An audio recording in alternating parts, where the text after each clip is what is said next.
Boa Boa tarde, pessoal. Sejam bem-vindos. O pessoal está entrando aqui na sala, se acomodando. Boa tarde a todos. Bom, sejam muito bem-vindos. Vamos iniciar, então, mais um webinar da ABAR. Hoje a gente vai ter o lançamento da publicação que se intitula O papel das agências reguladoras e dos prestadores de serviço na proteção dos mananciais para a segurança hídrica. Eu me chamo Luísa, sou gerente de fiscalização da Aresc, de Santa Catarina, e vou moderar hoje aqui esse webinar. Gostaria de agradecer à ABAR, né, pela oportunidade de a gente estar aqui hoje, apresentar esse documento, agradecer aos nossos convidados, né, para o debate, o pessoal aí especialista da área, e gostaria de agradecer também a todo o público que está aqui hoje presente, também ao pessoal que depois futuramente vai assistir a gravação desse evento. Então, como eu comentei com vocês, a gente vai ter o lançamento dessa publicação, né, que foi um trabalho elaborado no âmbito do Grupo de Trabalho de Proteção de Mananciais, dentro da Câmara Técnica de Saneamento da ABAR, né, no qual eu e o Alessandro Oliveira, nós somos os coordenadores desse GT. E esse estudo ele foi baseado num trabalho que foi conduzido pela organização TNC e pela consultora doutora Maria Luísa Granzieira. Então, é um debate relevante, super atual, né? Ainda mais considerando as premissas do novo marco regulatório que a gente tem, e considerando também as recentes crises hídricas que a gente está vivenciando. E é por isso que hoje a gente vai debater esse tema com os nossos convidados, né, representantes aí de secretarias de Estado, agências reguladoras, enfim, pessoal que já vem liderando esse tema aí no país. Então, eu gostaria primeiro, né, de a gente começar, de passar a palavra para a nossa diretora da ABAR, diretora da ARSP do Espírito Santo, né, coordenadora da Câmara Técnica, a Kátia, que vai abrir os nossos trabalhos hoje. Boa tarde a todos e todas que estão nos assistindo. É muito bom estar com vocês aqui nessa tarde de sexta-feira, mas como a gravação vai ficar aí, as pessoas poderão assistir esse vídeo em qualquer momento, né? Hoje é dia 10 de setembro, a gente está comemorando hoje o Setembro Amarelo, que é um mês de combate à prevenção do suicídio, por isso que eu estou com essa blusa amarela. Então, é como um incentivo para todos a olharem para as pessoas do lado, ver quem precisa de ajuda, né, e oferecer um ombro amigo de consolo e de conversa para evitar realmente que essas ocorrências de suicídio aconteçam, né? Precisamos debater esse tema. Então, por isso da minha blusa aqui hoje é amarela. Mas o nosso objetivo aqui hoje não é discutir prevenção do suicídio, e sim a proteção dos mananciais, que é outro tema tão relevante quanto, né? O quanto que o saneamento, né, a principal dúvida é quanto que o setor de saneamento ele pode aqui contribuir para a proteção dos mananciais, já que a gente está trabalhando aqui com temas interrelacionados, né? Um manancial com boa qualidade e com quantidade suficiente, ele dá segurança e diminui custos para o setor de saneamento. E assim como que um sistema de tratamento de esgoto adequado, ele lança de volta aos corpos receptores efluentes que tem que estar dentro da capacidade de autodepuração dos corpos d'água, né? Então, a gente tem aí dois setores bem interrelacionados e aí a gente precisa discutir bem essas interrelações para saber até onde vai a responsabilidade de um e onde vai a responsabilidade de outro. Então, quem está à frente da ABAR da discussão desse tema é o Grupo de Trabalho de Proteção dos Mananciais, da Câmara Técnica de Saneamento, né? A ABAR, ela tem hoje 4 câmaras técnicas funcionando, uma Câmara Técnica de Saneamento, outra de Assuntos Jurídicos Institucionais, outra de gás natural e outra de transportes, né? Dentro da Câmara Técnica de Saneamento, eu estou coordenando os trabalhos, junto com o Luiz Antônio, da Arcesp, e o Renato, também da Arcesp, que me apoiam. E na Câmara Técnica nós temos 8 subgrupos, né? Um subgrupo de qualidade dos efluentes, um de indicadores de qualidade da água e do esgoto, outro de tarifas e contabilidades, outro de resíduos sólidos, de drenagem, de eficiência energética, de planos municipais de saneamento e um grupo também de proteção dos mananciais. Então, esse tema é tão importante na visão da ABAR, que a gente até tem um grupo específico para estudar eles, né? A proteção dos mananciais. E a Luísa é a nossa coordenadora desse grupo, junto com o Alessandro, também, da Arcesp, eles coordenam todas as discussões. E estava no planejamento deste ano, né, a gente produziu um material de apoio, é uma referência para todos os grupos, que a gente possa não só debater os temas entre si, né, mas produzir materiais de referência que vão servir de orientações para as outras agências reguladoras. E a Luísa e o Alessandro, eles rapidamente captaram essa diretriz e, junto com a TNC, produziram esse material, que é sobre o papel das agências reguladoras, né, na proteção dos mananciais, e não só o papel das agências reguladoras, mas também o papel dos prestadores de serviços.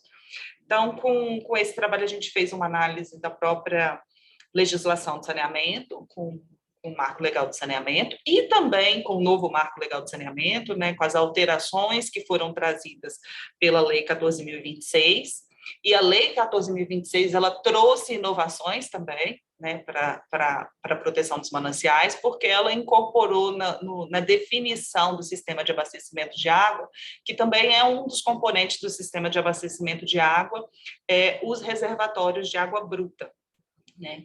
E esses reservatórios de água bruta geralmente são estruturas compartilhadas com outros usuários do sistema de abastecimento de água, né? Então, sendo compartilhados, a gente tem que definir aí as responsabilidades de cada um desses usuários, né? Sendo que o setor de abastecimento de água é um desses usuários, né? Então, ele entra no conceito do sistema de abastecimento de água e ele requer, a partir de então, uma atuação por parte dos prestadores de serviço de saneamento e também por parte das agências reguladoras, né? Então, um outro ponto que foi de extrema discussão entre nós, né, Luiz e Alessandro, foi que o quanto que esses projetos de proteção dos mananciais, eles poderiam ser financiados via tarifas, né? E aí a gente fez uma grande discussão, porque se formos olhar a política de saneamento e comparar com a política de recursos hídricos, a política de recursos hídricos, ela tem uma fonte de captação de recursos, né, que é via cobrança pelo uso da água, né, decorrente depois da outorga, tem um sistema de cobrança pelo uso da água com a finalidade de obter recursos e planos e projetos para a proteção de todos os corpos da água. E aí o quanto que os concessionários de saneamento também poderiam participar financeiramente desses projetos de proteção dos mananciais, para que esses projetos não ficassem sobrepostos, né? Ou não ficassem somente a cargo dos usuários dos serviços de saneamento, né? Então, esse é um ponto de muita discussão entre nós, né?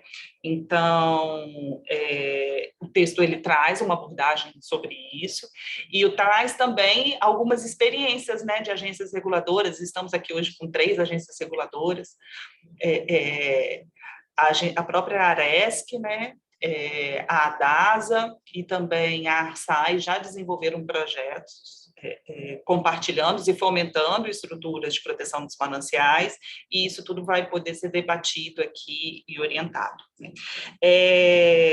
Bem, eu me alongo sempre, eu gosto de falar, eu gosto muito desse assunto, eu me alongo sempre, mas eu já vou voltar com a palavra para a Luísa, para ela moderar, e eu desejo um bom debate para todos e que a gente possa aqui compartilhar conhecimentos e experiências e formar um grupo de trabalho para a gente ter corpos d'água com maior qualidade e com quantidade suficiente, né, para evitar as crises hídricas e situações de racionamento que, infelizmente, a gente já vem enfrentando no Brasil.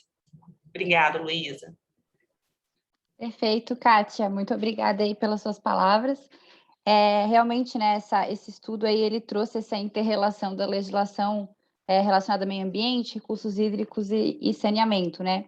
Então, eu já vou passar a palavra também para o Cláudio, para ele apresentar, né, os trabalhos que foram desenvolvidos, as principais conclusões. O Cláudio Kleins é especialista em políticas públicas para água da TNC, com diversificada experiência no desenvolvimento e gestão de projetos de conservação da natureza, que trabalha desde 2006 na TNC. Ele tem se dedicado à articulação com setores públicos e privados, promovendo a organização e implantação de projetos de conservação de bacias hidrográficas e projetos de pagamento por serviços ambientais. Então, Cláudio, por favor, se você quiser colocar a sua apresentação. Boa tarde, Luísa. Boa tarde, Kátia. Boa tarde a todos. É um prazer poder estar aqui compartilhando isso com vocês, né? Então, um momento aqui da gente celebrar um momento de consenso também, né? De todo esse diálogo que vem acontecendo dentro da ABAR, processo muito rico, né? Muito um debate sempre muito respeitoso, muito construtivo. Então, realmente é um grande prazer a gente poder celebrar esse momento de publicação, né? De lançamento dessa publicação. Eu vou compartilhar minha tela agora com vocês aqui. Bom, gente, quanto à pretensão dessa apresentação, né, esse tema já foi debatido bastante, então, talvez para boa parte do público que esteja aqui presente, a gente não tenha nenhuma novidade super especial, né? Então, realmente, a gente traz esse debate do que foi essa análise do marco legal brasileiro, frente a essa necessidade, essa demanda contemporânea, né, de tanto o setor de saneamento como também outros setores, e o próprio cidadão, né, também se preocupar, puxa, da onde vem a minha água, né? Então, daí surgiu a necessidade desse esforço de entendimento, de procurar se há obstáculos ao saneamento, de tomar liderança nesse processo, se não há obstáculos, se há, onde eles estão. E aí realmente nasceu a iniciativa de fazer esse estudo jurídico. Por isso, um white paper, né? O conceito de um white paper é justamente esse, de pegar um assunto complexo, submetê-lo a um debate e traduzi-lo de uma forma mais simples. Então, esse é o propósito desse documento. Bom, como Kátia e Luísa comentaram um pouco, então isso vem de um processo que começou, vamos dizer, lá atrás, até 2017, 2016, quando a Aresc, então, junto com a EMASA, lá de Balneário Camboriú, levantaram uma situação ali, um projeto a ser desenvolvido, né? Aquilo foi uma experiência que, muito embora aquela bacia hidrográfica seja uma bacia hidrográfica muito pequena, ela ensinou muito, né? Isso veio se repetindo, então outras agências reguladoras também já vinham trabalhando no mesmo sentido, como é o caso da ARSAI, que também vai participar do debate aqui. Ao longo do processo, a DASA também seguiu o mesmo caminho, então realmente demonstrando como isso é uma tendência dentro do setor, né? Bom, o tema todo, além do grupo de trabalho de mananciais, como foi mencionado pela Kátia, né, também durante o ano passado, ano de 2020, foram realizados 2 workshops, também atingindo um público bastante interessante. Ali em cada um deles a gente teve mais de 70 participantes, envolvendo tanto reguladores quanto também concessionárias. Então, foi um processo bastante rico de debate, né? Mas eu volto um pouco às bases da necessidade de debate desse tema, né? Então, esse gráfico que eu compartilho com vocês aqui, isso faz parte do recente relatório que foi publicado pelo painel intergovernamental sobre mudanças climáticas da ONU, que, vamos dizer, é o relatório mais recente, né? Foi lançado a questão de semanas atrás, e ele é um relatório que ele é um pouco diferente dos anteriores, porque ele traz as mesmas evidências, só que com um grau de assertividade muito maior. Então, esse relatório, sobre os efeitos das mudanças climáticas, ele é muito mais impactante nessa versão, publicada agora em 2021, porque ele não deixa dúvida de que todas as mudanças climáticas, por um lado, estão acontecendo, por outro lado, são decorrentes da atividade humana, né? Até então, esses relatórios eram muito mais diplomáticos em colocar o tema. Nessa edição, não. Ele foi muito enfático, e lembrando que esse é um público de cientistas, né? Cientistas de mais de uma centena de países. Então, é um debate essencialmente técnico-científico, não político, né? Por outro lado, né, se a gente olhar um outro campo, não técnico-científico, campo econômico, uma outra referência que a gente tem do Fórum Econômico Mundial, essencialmente são os grandes líderes de grandes empresas, governos. Também o Fórum Econômico Mundial faz esses relatórios anuais de risco à economia global, né? Risco à economia global, então é uma coisa bastante ampla. E, repetidamente, esse fórum traz o risco hídrico dentre os 5 principais riscos à economia global. Uma coisa que chama muito a atenção é que, na classificação de riscos, o risco hídrico é colocado como um risco de alta probabilidade e alto impacto, né? Sobre a probabilidade, né, a gente tem visto, isso não fica só nos gráficos, como esses eventos climáticos extremos têm se intensificado, isso é ratificado também pelas observações meteorológicas feitas. Os riscos hidrológicos, como demonstrado nesse gráfico aqui, e riscos meteorológicos, eventos hidrológicos e meteorológicos contam aqui como a maioria dessa tendência de crescimento, né? E, por outro lado, esse é um debate absolutamente contemporâneo, né? Agora, nesse instante, hoje, ontem, nas semanas passadas e nos próximos dias, a gente vai estar falando novamente sobre uma crise hídrica que tem se abatido aí sobre todo o sudeste e centro-oeste brasileiro, e aí vem os impactos, né? Vem os impactos na economia, vem os impactos tanto na economia industrial, urbana, serviços, agricultura, tudo, né? Então, realmente, são eventos que impactam a todos. E a gente tem habituado, né? A mídia também fala de crise, mas começa a ficar evidente que não se trata de uma crise, se trata de um novo normal, por assim dizer, né? Então, realmente, para a tomada de decisão dentro do setor de saneamento, é que a gente chama a atenção a essas motivações para a gente debater esse tema, né? Bom, essencialmente, a gente trata, então, de uma questão de segurança hídrica. E a análise foi feita sobre qual é o papel específico do setor de saneamento quanto à necessidade de trazer segurança hídrica para a sociedade, né?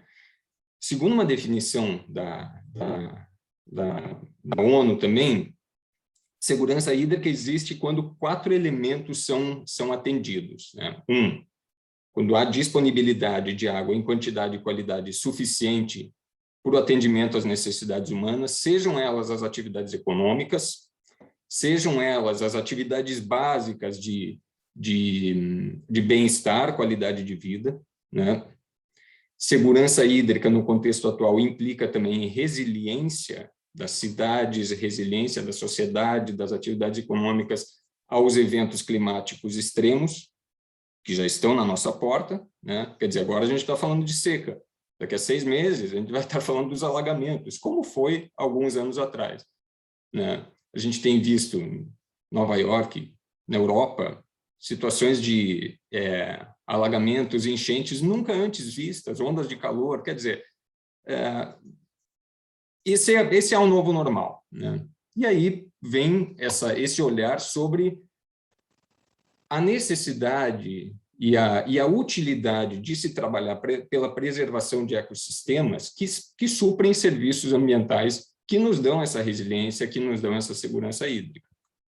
Então, esse é o ponto de análise aqui. e como o papel de saneamento pode exercer essa liderança nesse processo de mitigação e de adaptação. Nesse estudo, a gente passou por alguns conceitos básicos, né, que foram necessários de ser revistos, né? Um deles, o conceito de manancial. E se a gente pensar um pouco em termos históricos, de evolução humana, qualquer população, qualquer vila, qualquer ocupação, a primeira coisa que se faz é identificar onde é que tem água, né?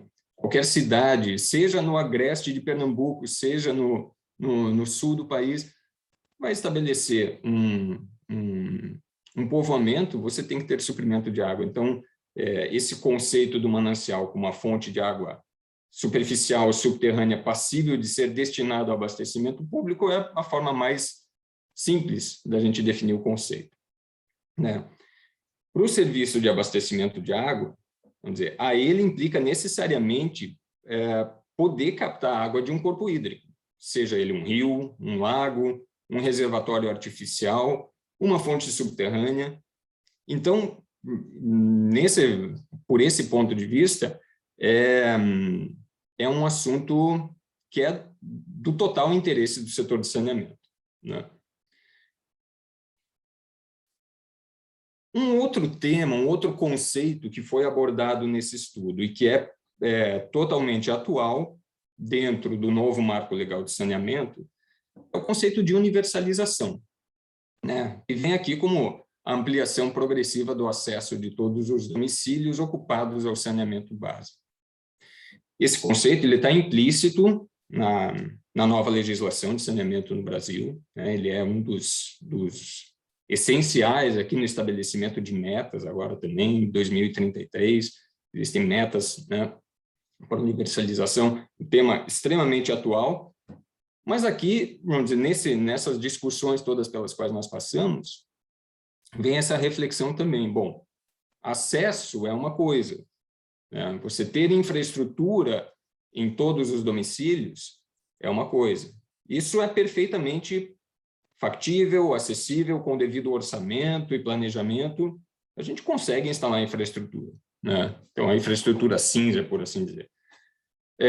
A gente consegue. Agora, a universalização não implica somente na instalação de infraestrutura física. Se aquela pessoa, naquele domicílio, ou naquela empresa, ou naquela indústria, não poder abrir a torneira e sair água, então não é o pleno atingimento da meta de universalização. Então, o acesso implica não somente na instalação da infraestrutura física, mas também na disponibilidade constante e segura dessa água. Aí a gente volta para o olhar sobre de onde vem essa água. Invariavelmente, a gente vai olhar para bacias hidrográficas, áreas de mananciais, que são territórios mais complexos. E aí a gente começa a entrar nas fronteiras da responsabilidade do setor de saneamento e da sua necessidade também de interlocução com outras políticas. Agora, o serviço público de abastecimento de água também é uma atividade econômica, né? A titularidade desse serviço é do município. Então, em última análise, é o município quem escolhe quem vai ser o seu prestador de serviço de abastecimento, né? E de tratamento de esgoto também.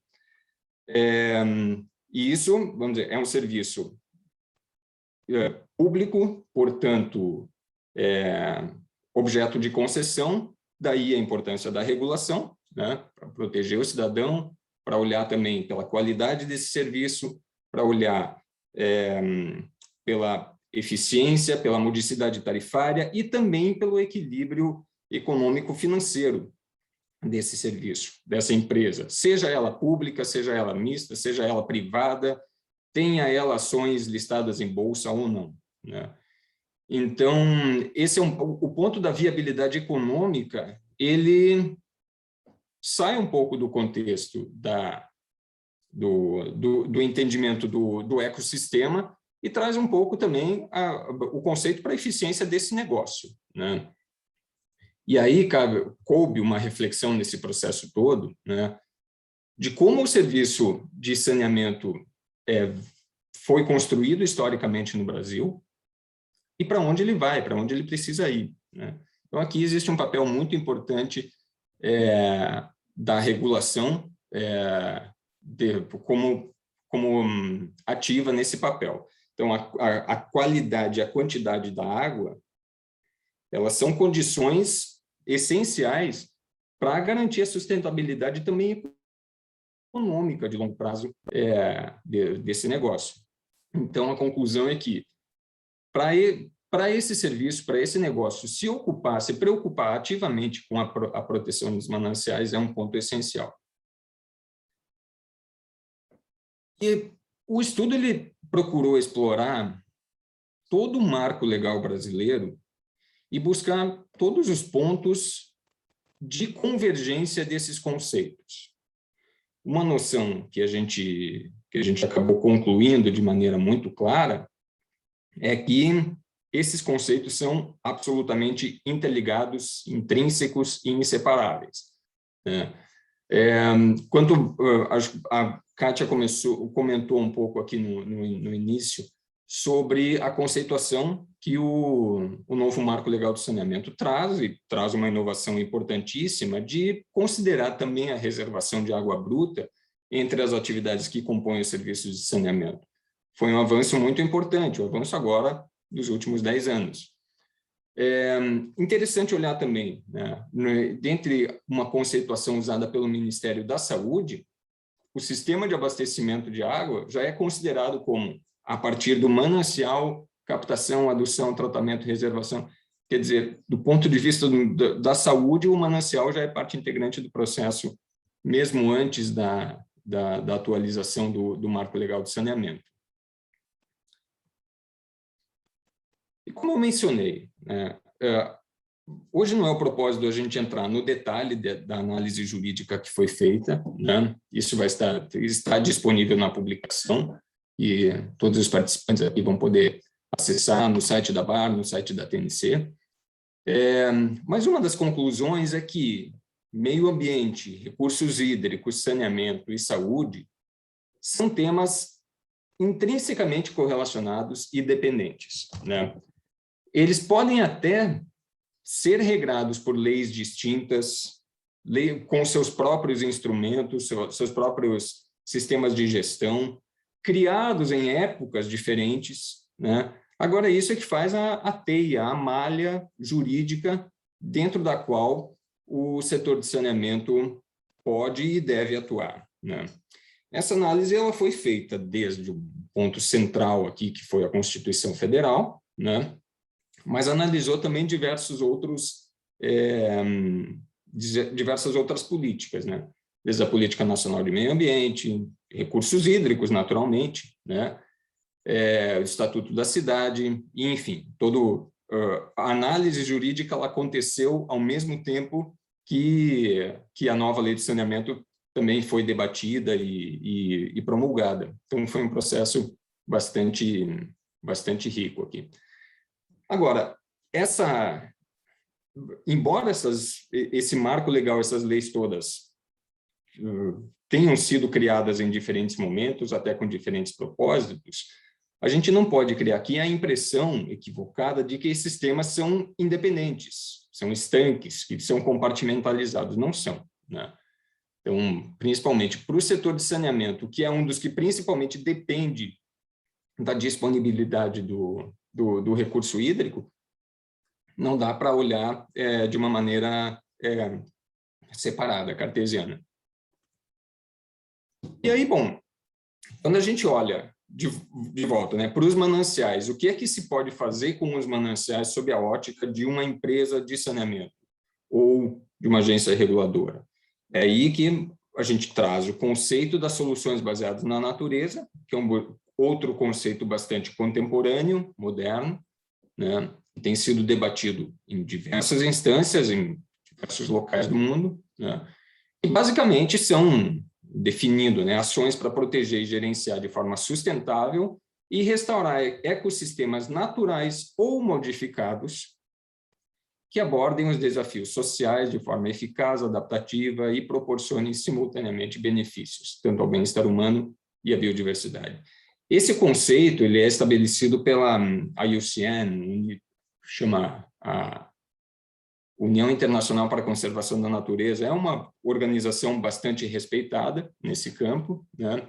E hoje, vamos dizer, essa definição dada pela IUCN é uma das mais aceitas, né? Agora, o que a gente traz aqui como reflexão, né? É perfeitamente compreensível que esse tipo de solução baseada na natureza, né, esse jargão, essa palavra do momento, ainda seja bastante incompreendido pelas empresas do saneamento, né? Então, você tem ali, no corpo técnico, você tem engenheiros, você tem sanitaristas, né? Vamos dizer, e para muitos deles, o conceito de solução baseada na natureza ainda é distante. Então, existe um caminho pela frente de se divulgar do que é isso. Lembrando, a gente está falando de mananciais. Aqui, o que a gente vê na tela são ações conduzidas ali pela Imasa em Balneário Camboriú, exatamente de restauração de ambientes naturais dentro do manancial, né? E aí você tem diversas técnicas, desde coisas muito simples, como o cercamento de uma área hidrologicamente importante, para evitar fatores de degradação, como o gado, né? Como o pastejo do gado, por exemplo. Mas a gente pode ter coisas mais complexas. Aqui, dando uma olhada para o sistema Cantareira, em São Paulo, você pode ter ambientes já degradados há muito mais tempo e que impliquem também na conjugação de esforços com outras políticas. A gente está falando de um território que é maior do que a área de operação de uma companhia de saneamento, mas, por outro lado, é menor do que uma bacia hidrográfica, né, que é o objeto, que é a unidade de trabalho, por exemplo, de um comitê de bacia. Eu acho interessante dar um exemplo, por exemplo, dessa disparidade. Um trabalho que a gente conduziu há algum tempo atrás é o município de Belo Jardim, no agreste de Pernambuco. É um pequeno município que pertence à bacia hidrográfica do Rio São Francisco.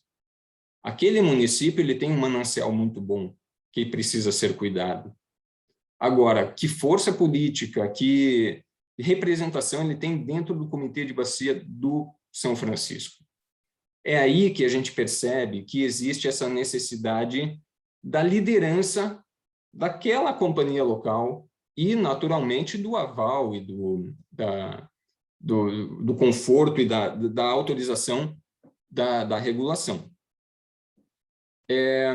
Quando a gente fala de soluções baseadas na natureza, também tem uma coisa importante a ser enfatizada.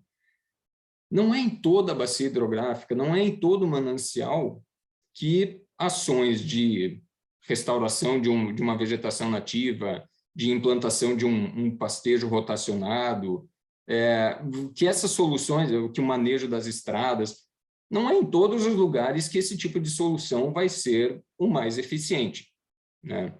Então, cabe uma análise técnica, esse é um dos pontos que também foi objeto de análise, até onde vai a possibilidade de uso dos recursos da tarifa também nesse momento de planejamento, de entendimento, porque uma vez acionado um mecanismo financeiro, ele tem que ser eficiente. Então, é preciso, às vezes, considerando essa diversidade geográfica do Brasil, é preciso, às vezes, que haja algum estudo técnico prévio para indicar a real viabilidade do uso das soluções baseadas na natureza, né? De novo, cabe lembrar que é possível conjugar esforços. Então, eventualmente, aquele município já tem um plano municipal de saneamento básico, aquela região já tem um plano de bacia. Então, são estudos técnicos que já podem ser usados, né? Em não havendo outros, quiçá a tarifa também seja um mecanismo para dar esse passo inicial.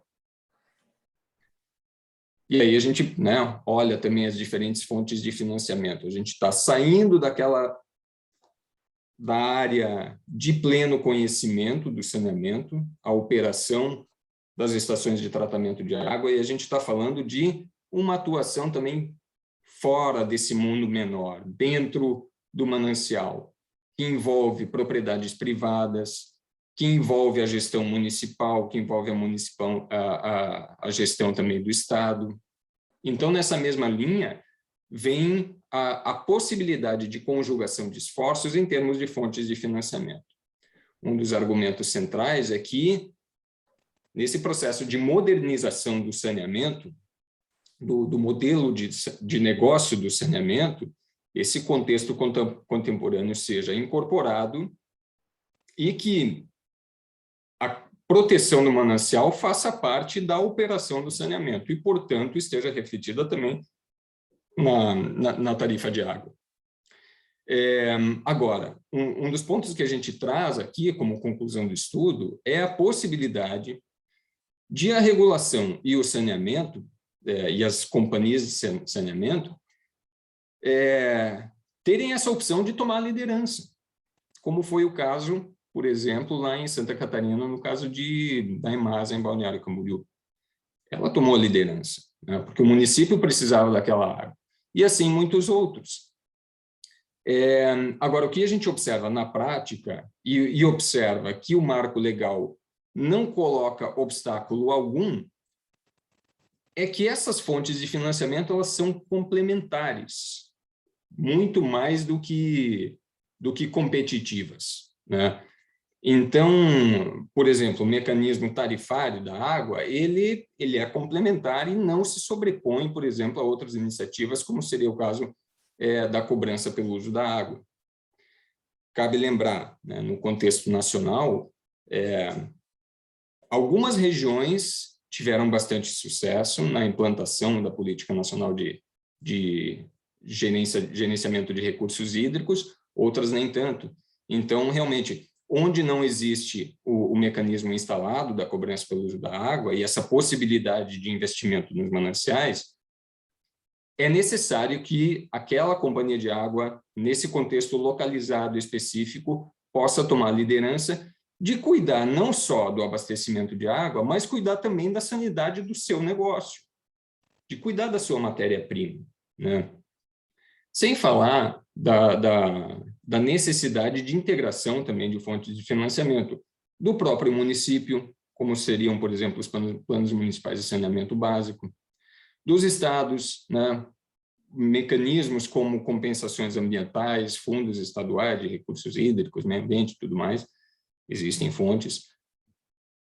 Alocação do próprio orçamento, né? Município, estado, União. Então, existe uma demanda da sociedade, que é a segurança hídrica.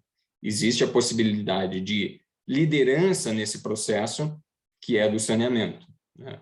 Esses são alguns pontos enfatizados no processo. Uma das conclusões é essa, né, que facultar a proteção de mananciais deva figurar entre as atividades do setor de saneamento e das agências reguladoras, de modo a salvaguardar tanto a viabilidade econômica do negócio, como também a segurança hídrica da população de uma maneira mais ampla. E para fechar, aqui vamos dizer quatro pontos de conclusão assim bastante sintéticos, né? Então, proteger mananciais é investir no futuro das cidades. Essa é uma das conclusões às quais a gente chega. A regulação tem um papel essencial a exercer dentro desse processo de modernização do saneamento, visando a segurança hídrica, né? E considerando esse contexto contemporâneo de eventos climáticos extremos e de riscos claros postos à nossa frente. O setor de saneamento tem essa possibilidade de exercer essa liderança na integração de esforços, né? E com disponibilidade de matéria-prima, também sobre uma ótica de negócio, menores são os riscos operacionais para as empresas, riscos financeiros e também reputacionais, né? Então, dessa maneira, eu concluo um pouco esse sobrevoo sobre o que foi esse estudo, e passo a palavra de volta para a Luísa, para a gente também ter um momento de discussão e debate. Muito obrigado. Perfeito, Cláudio. Muito obrigada pela sua apresentação. Acho que, como vocês perceberam aí, né, na apresentação do Cláudio, a gente tem a questão da disponibilidade de água, a qualidade de água, que são essenciais, né, para a sustentação do modelo de negócio de saneamento e também para a saúde pública, né? E aí o que a gente identificou no estudo é que existe base legal nas políticas públicas brasileiras para que o setor de saneamento ele tenha essa liderança também na conservação dos mananciais, sem esquecer aí que a gente tem outros instrumentos e outros órgãos de gestão de recursos hídricos também, né? Então, para a gente debater um pouquinho mais esse assunto, a gente trouxe aqui alguns convidados, né, especiais que têm conhecimento e experiência relacionadas a programas e iniciativas de conservação de bacias hidrográficas, políticas públicas, seja através do produtor de águas ou programas estaduais de restauração e compensação ambiental e também, né, no contexto da regulação. Então, a gente organizou aqui algumas perguntas para cada um dos convidados. Boa tarde, Luísa. Boa tarde a todos que estão presentes aqui. É muito bom falar sobre esse assunto, né? Eu fico sempre muito feliz quando a gente consegue juntar as agendas. Eu vou contar rapidamente para vocês como surgiu o programa Nascentes, que é um programa do Estado de São Paulo, que começou depois da crise hídrica de 2014, né? O Estado, à época, fez uma série de investimentos em interligação do sistema e de trazer água daqui para lá e tal, para que a gente tivesse uma redução dos impactos da crise. E a gente pensou, então, precisamos também ter algumas ações de longo prazo, que olhem o futuro, que ajudem a prevenir, vamos dizer, problemas como aquele que a gente viveu, adotando aí as medidas de solução baseada na natureza, na bacia hidrográfica produtora, especialmente no manancial, né? Então, o programa Nascentes, ele surgiu aqui como uma plataforma de articulação entre os atores envolvidos na restauração. Tem aí aquele que precisa ou quer fazer uma restauração, por exemplo, uma empresa que está licenciando um empreendimento e tem que cumprir uma obrigação do licenciamento. A gente tem, por outro lado, o proprietário rural, e a gente tem quem sabe restaurar, as empresas, ONGs que fazem restauração, e esses três atores não se encontravam em lugar nenhum. Então, alguém tem que restaurar, não tem aonde, o outro quer ver sua área restaurada, mas não tem como, o outro sabe fazer, mas... Então, o que a gente fez foi criar uma plataforma de articulação que funciona como um Tinder, assim. E, com isso, a gente conseguiu algumas coisas importantes. A gente conseguiu criar mecanismos para facilitar o cumprimento de obrigações e para facilitar as ações de restauração, né? E para dar racionalidade para elas, na medida que a gente consegue direcionar os esforços e os investimentos para aquelas áreas onde isso vai ter um maior impacto, um maior benefício, né? Então, a gente tem um mapa de prioridades para a restauração, pensando na segurança hídrica e na conservação da biodiversidade, e uma série de instrumentos que apoiam, facilitam e direcionam a restauração para essas áreas. O interessante é que, nesse caso, o nosso papel aí é de articulação de atores da restauração. E, a partir acho que vamos dizer, da vivência do programa, tal, e muito mais recentemente, de contato mais próximo com a CESP, aqui com o Rodolfo e o Alessandro, que estão aqui presentes, e outras pessoas da empresa, da própria Sabesp, da TNC, a gente acabou se vendo numa posição de fazer a articulação não só mais entre atores, mas a articulação de políticas públicas, de políticas de biodiversidade e meio ambiente, política de recursos hídricos, política de clima e política de saneamento. Isso porque todo mundo olha para o mesmo território, cada um com um olhar, mas existe muita convergência entre essas políticas, porque é óbvio que se uma bacia, se um território é saudável, vamos dizer assim, isso é bom para a segurança hídrica, é bom para a conservação da biodiversidade, é bom para a agenda de clima, né?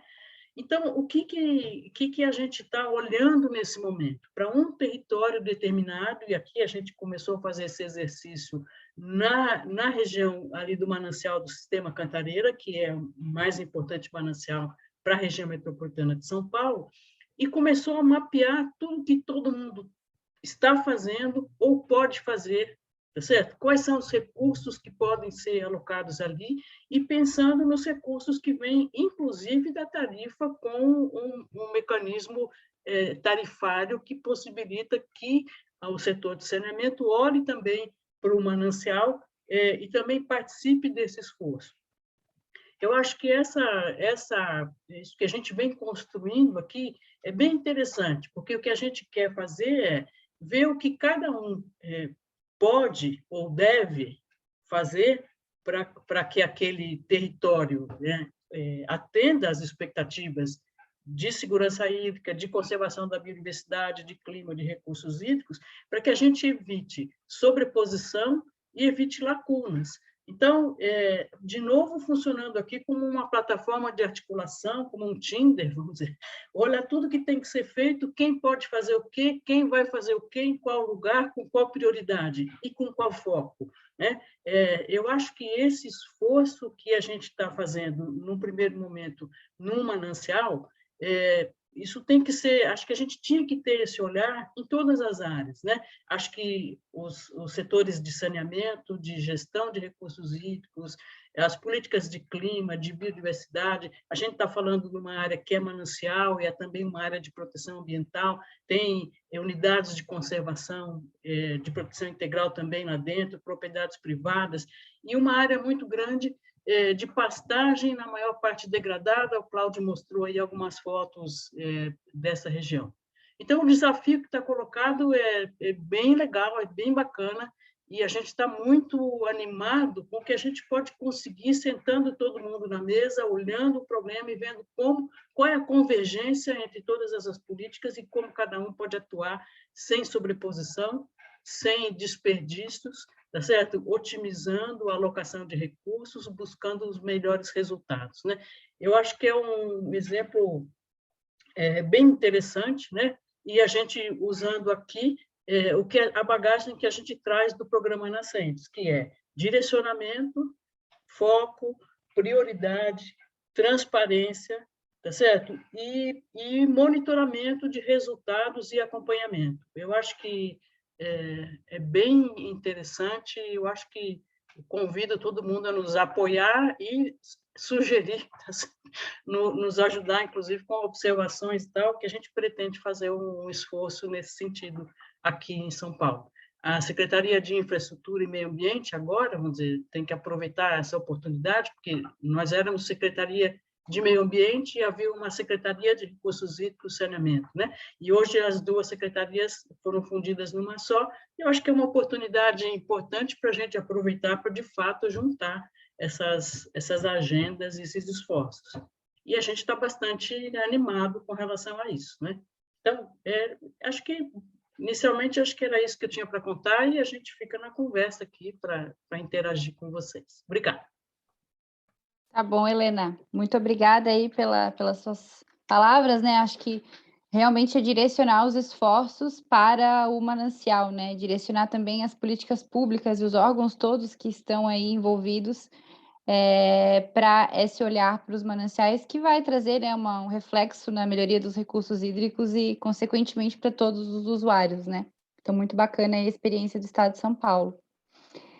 Queria agora levar a palavra para o Devani, né? A gente sabe que no Distrito Federal já existe, né, uma organização para a proteção de 2 mananciais, o Ribeirão Pipiripau e o do Rio Descoberto, né? E aí eu queria saber de vocês aí como que esses arranjos todos influenciaram na decisão recente da ADASA de incorporar o valor relativo aos pagamentos por serviços ambientais na composição da tarifa. Ok. Bom, boa tarde a todos e todas, né? Eu gostaria de agradecer o convite em nome da Agência Reguladora de Águas, Energia e Saneamento Básico do Distrito Federal, a ADASA, agradecer o convite que nos foi formulado para participar desse webinar. Na verdade, nós temos sim aqui dois projetos, né, o arranjo do produtor de água, né, ele prevê a constituição de uma UGP, que é uma unidade de gestão do projeto, e a DASA é a secretaria executiva no caso dos dois projetos. O projeto Pipiripau, ele é mais antigo, ele começou em 2010, né, e ele nasceu de um conflito muito grande, muito intenso, entre o uso da água na irrigação e o uso da água no abastecimento humano. A Companhia de Saneamento pretendia tirar 700 litros por segundo da bacia do Pipiripau, conseguiu uma outorga de 400 e não conseguia tirar nem 250 litros. E, além disso, para tirar 250, muitas vezes você tinha que fechar o canal com prejuízo para os produtores. Então, aí uniu um grande grupo de instituições, são 17 parceiros do projeto, entre ONGs, entidades do Distrito Federal e entidades federais, né, para desenvolver o projeto. E o projeto Pipiripau ele realmente é um projeto diferenciado, porque ele atua tanto na gestão da oferta como na gestão da demanda. Na gestão da oferta, a gente tem trabalhado na recuperação hidroambiental da bacia, melhorando a infraestrutura verde, fazendo a conservação do solo, readequando estradas, trabalhando com agricultura e uma pecuária sustentável. Foi desenvolvido muitos trabalhos de sistemas agroflorestais e a questão da agricultura orgânica foi muito incentivada e cresceu rapidamente no projeto. Hoje nós temos lá diversas associações de produtores de agricultura orgânica. Essas associações têm uma articulação com os órgãos públicos do DF e da União, e nesses órgãos públicos você tem grupos que adquirem cestas. Semanalmente ele recebe uma cesta de produtos orgânicos. Isso fez com que o mercado crescesse bastante, o mercado de orgânico. Então é um resultado bastante positivo. A gente espera que depois aí da pandemia essa coisa retome com mais força e cresça. Mas, além de fazer essa recuperação ambiental, nós temos um outro trabalho muito interessante lá na bacia do Pipiripau, que é a alocação negociada de água. Como eu disse, os produtores, via de regra, eles cortavam a água dele e ele tinha um prejuízo enorme. E nós passamos, então, criamos uma comissão que passou a avaliar a disponibilidade real de recursos hídricos e fazer uma negociação prévia com os usuários, estabelecendo os limites de uso e mostrando para o produtor, esse ano você vai poder plantar só 60% ou 70% da sua área, e isso fez com que houvesse um equilíbrio muito grande entre oferta e demanda na bacia. E, por último, um outro aspecto também foi a recuperação, porque a recuperação do canal Santos Dumont. Lá nós temos um canal que irriga, que abastece as áreas irrigadas. Era um canal de terra construído em 1970, ele tinha uma perda enorme. Para a gente colocar 160 litros de água na ponta, a gente precisava captar 350 litros por segundo lá do manancial, ou seja, nós tínhamos uma perda altíssima.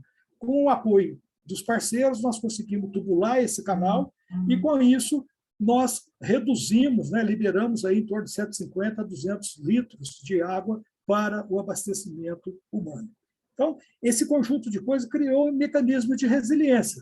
Tanto é que o racionamento que nós passamos em 2016, 2018, pouco se falou do Pipiripau. E o Pipiripau sempre foi um patinho feio, é um abastecimento isolado, e ele sempre era um problema para o DF, até que veio a crise hídrica, quando se falava só em Descoberto e em Santa Maria, e não se falava no Pipiripau. Não porque os problemas de lá estavam todos resolvidos, mas porque a gente criou esse mecanismo de resiliência, havia um diálogo entre os usuários, e isso aí, também as ações desenvolvidas aumentaram a oferta e você conseguiu um bom equilíbrio. Então, esse modelo nos chamou a atenção, e fez com que a gente falasse, não, isso está funcionando, vamos levar agora para o abastecimento maior, que é o Descoberto. Para você ter ideia, o Pipiripau abastece uma população de 200 mil habitantes e a bacia do Descoberto é para o abastecimento de mais de 2 milhões de pessoas no Distrito Federal. Lá, os serviços ambientais na bacia do Descoberto, eles do Pipiripau, eram pagos pela Companhia de Saneamento. A DASA, que é a companhia do DF, aliás, a CAESB, que é a companhia do DF, ela efetuava os pagamentos e não tinha esse pagamento, esses recursos que ela aportava não eram reconhecidos na tarifa. Quando nós passamos a trabalhar com descoberta, a gente entendeu que era um desafio muito grande. Se a gente repetisse o modelo, nós íamos quebrar o equilíbrio econômico-financeiro, né, dos contratos da companhia. Claro, você vai ter agora um investimento muito maior em PSA. Aí nós resolvemos, então, na última revisão tarifária, inspirando um pouquinho também no que foi feito lá em Santa Catarina, a gente sempre teve contato com você, com o Silvio, lá acompanhando essas questões, nós resolvemos colocar, na última revisão tarifária, a possibilidade de reconhecer na tarifa o pagamento pelos serviços ambientais. Claro que aí a gente fez um regramento, só pode ser pago em bacias hidrográficas ou em regiões que contribuam para o manancial de abastecimento de água do Distrito Federal. Nós só vamos comprar serviços ligados à oferta, maior aumento da quantidade ou melhoria da qualidade de água, né? E esse processo estabeleceu-se um valor de 0,2% da receita operacional direta da concessionária. Isso, em termos de estimativa, dá algo em torno de 3,5 bilhões por ano, o que é suficiente para tocar esses dois projetos e também a gente fazer avanço, né, até ter novos projetos.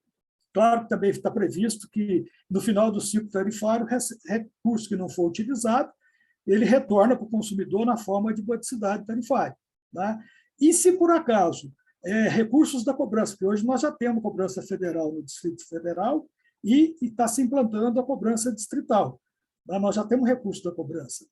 Ora, se algum desses comitês resolver colocar algum recurso para pagamento de serviços ambientais, ele automaticamente vai ser abatido desse sistema que foi criado para que você não tenha uma sobreposição de recursos, né?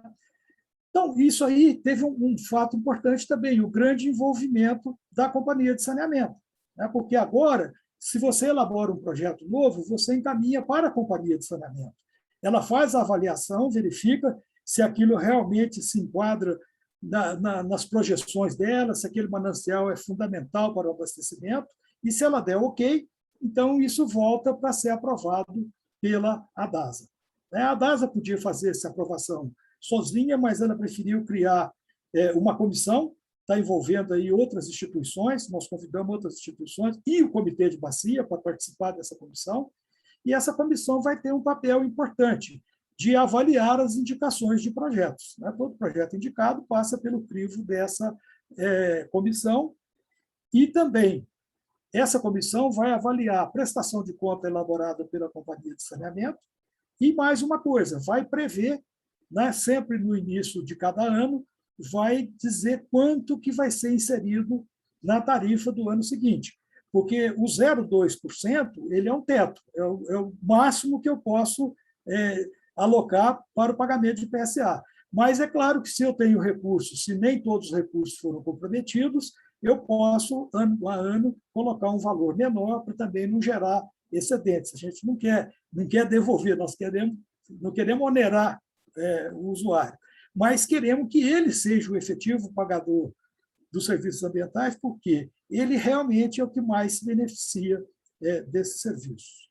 Bom, com esse aparato todo, hoje nós temos aí recursos que eu acredito sejam suficientes para a gente avançar no trabalho que está se fazendo lá no Pipiripau e vai se fazer, já começou também a se fazer no Descoberto. Nós já alocamos lá 7 milhões para a recuperação de um outro canal que existe lá, que é o canal do Rodeador, que padecia do mesmo problema lá do canal do Santos Dumont, né? E aqui nós colocamos recursos exclusivamente para PSA. Por quê?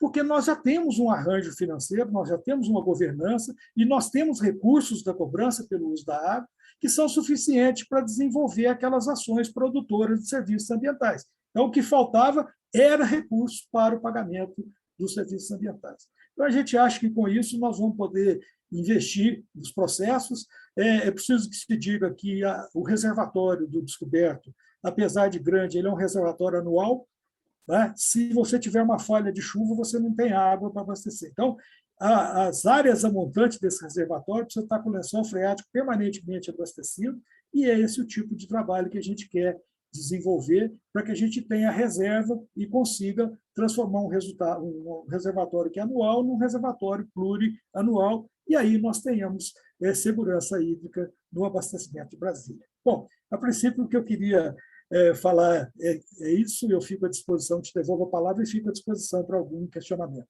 Obrigado. Que legal, Devani. Parabéns aí pelo trabalho, né? Dando continuidade aí que você fazia na ANA, agora na ADASA, né?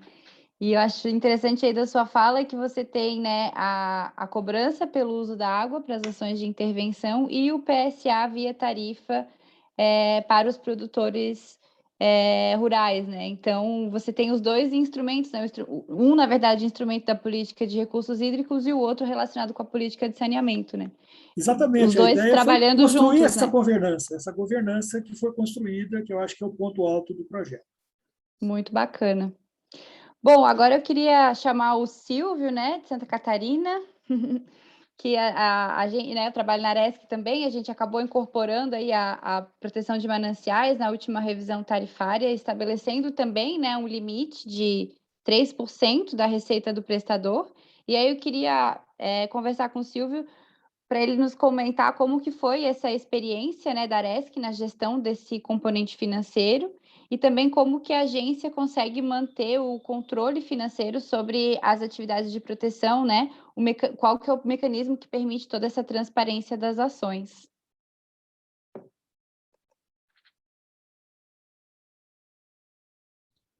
Vou colocar meu tempo aqui, Luiz, controlar meus 10 minutos. Boa tarde, deixar. Luísa, boa tarde a todos.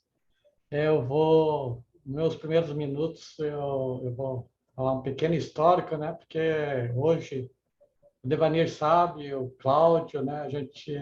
Devanir, enquanto estava superintendente na ANA, o Cláudio, PNC, e quando nós chegamos em Balneário Camboriú, em 2011, quando a prefeitura assinou o convênio com a GESAN, à época, né, antes da fusão da GESAN e Nevesc, nós nos deparamos com o programa Produtor de Água, né, e a Kelly da COL, não sei se ela está aqui, né, uma entusiasta, né, uma servidora que iniciou, né, a partir de um trabalho de conclusão de curso, foi atrás da ANA e iniciou todo, plantou a sementinha lá do produtor de água e construiu essa célula dentro da EMASA, da Companhia Municipal. Então, hoje é um dia muito importante, né, porque nesse histórico todo, nessa caminhada que nós estamos lá participando, enquanto diretor da ABAR e responsável à época, 2011, 12, 13, pela Câmara Técnica, eu era o responsável, né, levamos esse assunto para a ABAR, mas naquele momento as nossas co-irmãs não tinham essa expectativa de levar para dentro da Câmara Técnica de Saneamento esse debate, né, sobre a proteção dos mananciais. E nós tivemos a oportunidade de, em 2017, né, a diretoria da ABAR incluir e criar uma Câmara Técnica para que a gente pudesse iniciar e desenvolver esse trabalho junto a nossas co-irmãs, as agências reguladoras associadas da ABAR, né? Mas acho que foi muito sabiamente decidido que ela ficaria não uma Câmara separada, deslocada do saneamento, que caminharíamos em paralelo, né? Que nem a Helena falou lá, acaba indo para uma Câmara Técnica para cada lado e acabou ficando dentro da Câmara Técnica de Saneamento, e hoje eu acho que uma satisfação enorme, né, para que todos que acompanharam esse processo, a gente está vivenciando esse momento. O programa, como falei, nós entramos em 2011, e no primeiro reajuste solicitado pela EMASA, nós nos deparamos com uma rubrica lá do produtor de água, de serviços ambientais da EMASA, uma lei municipal, e aquilo nos despertou, né? E como nós iríamos reconhecer aqueles custos dentro da contabilidade da EMASA. E a partir dali, né, a mesa já estava com bastante cadeiras compostas, já estava lá a TNC, a ANA, né, a Secretaria do Meio Ambiente, pessoal desenvolvendo o programa, né, formando o grupo gestor, e dali para frente a gente tem participado direto. Mas, quando o Devanir lembra, quando nós assinamos, a prefeitura assinou os 2 primeiros contratos, eu sentado, eu fiquei olhando a empolgação do prefeito, né, que era um entusiasta do programa, e aí eu pensei, fiquei analisando, disse, quando esse prefeito, né, termina o seu mandato, vai embora, e a garantia e a sustentabilidade desse programa. E dali a gente trouxe para a equipe da GESAN à época a ideia de que a gente garantisse o total ou a maioria dos recursos via tarifa. E dentro da revisão tarifária, desenvolvimento da metodologia, houve essa preocupação, né, de toda a equipe aqui da Aresc envolvida no setor de regulação econômica, que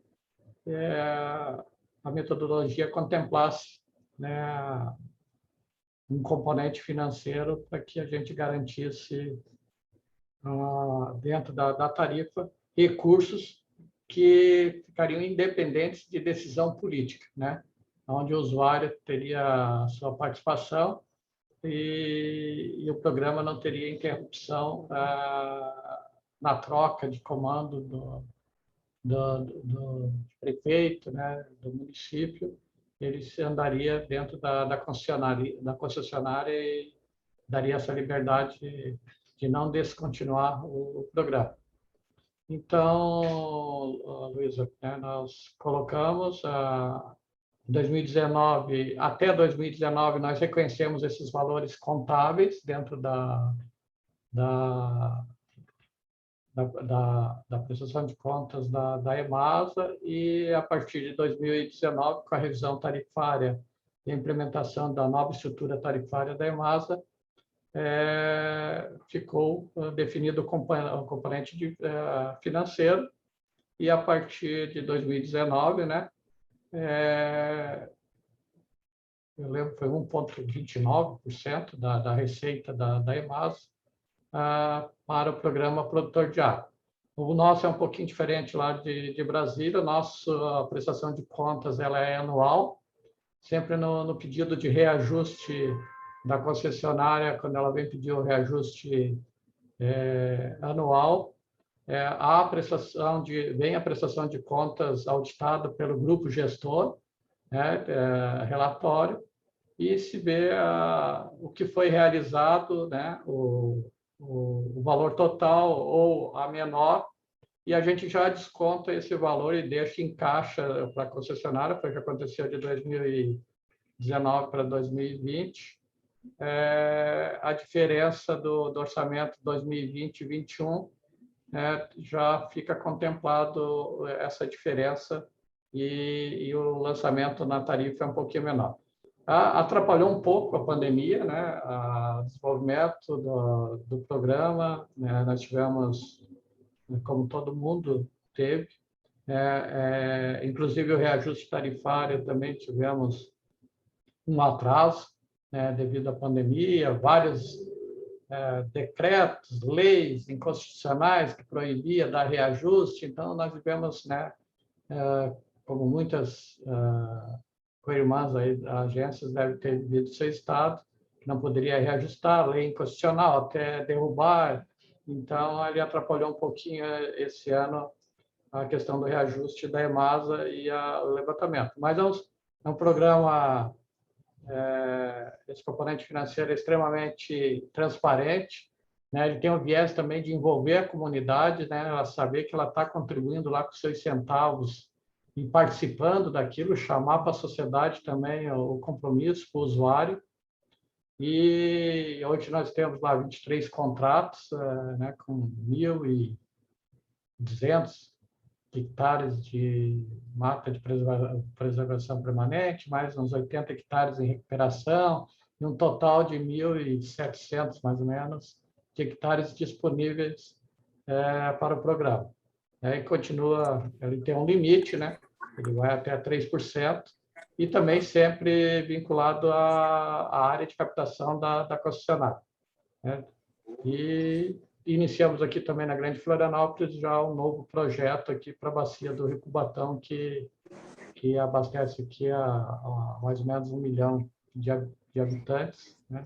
Mas o piloto de Balneário Camboriú, como o Cláudio falou, uma bacia pequena, né? Aprendemos muito, são mais de 10 anos, né, atuando juntos lá, e foi um aprendizado para todos, né? Então, acho que foi a primeira agência do Brasil a reconhecer na tarifa, né,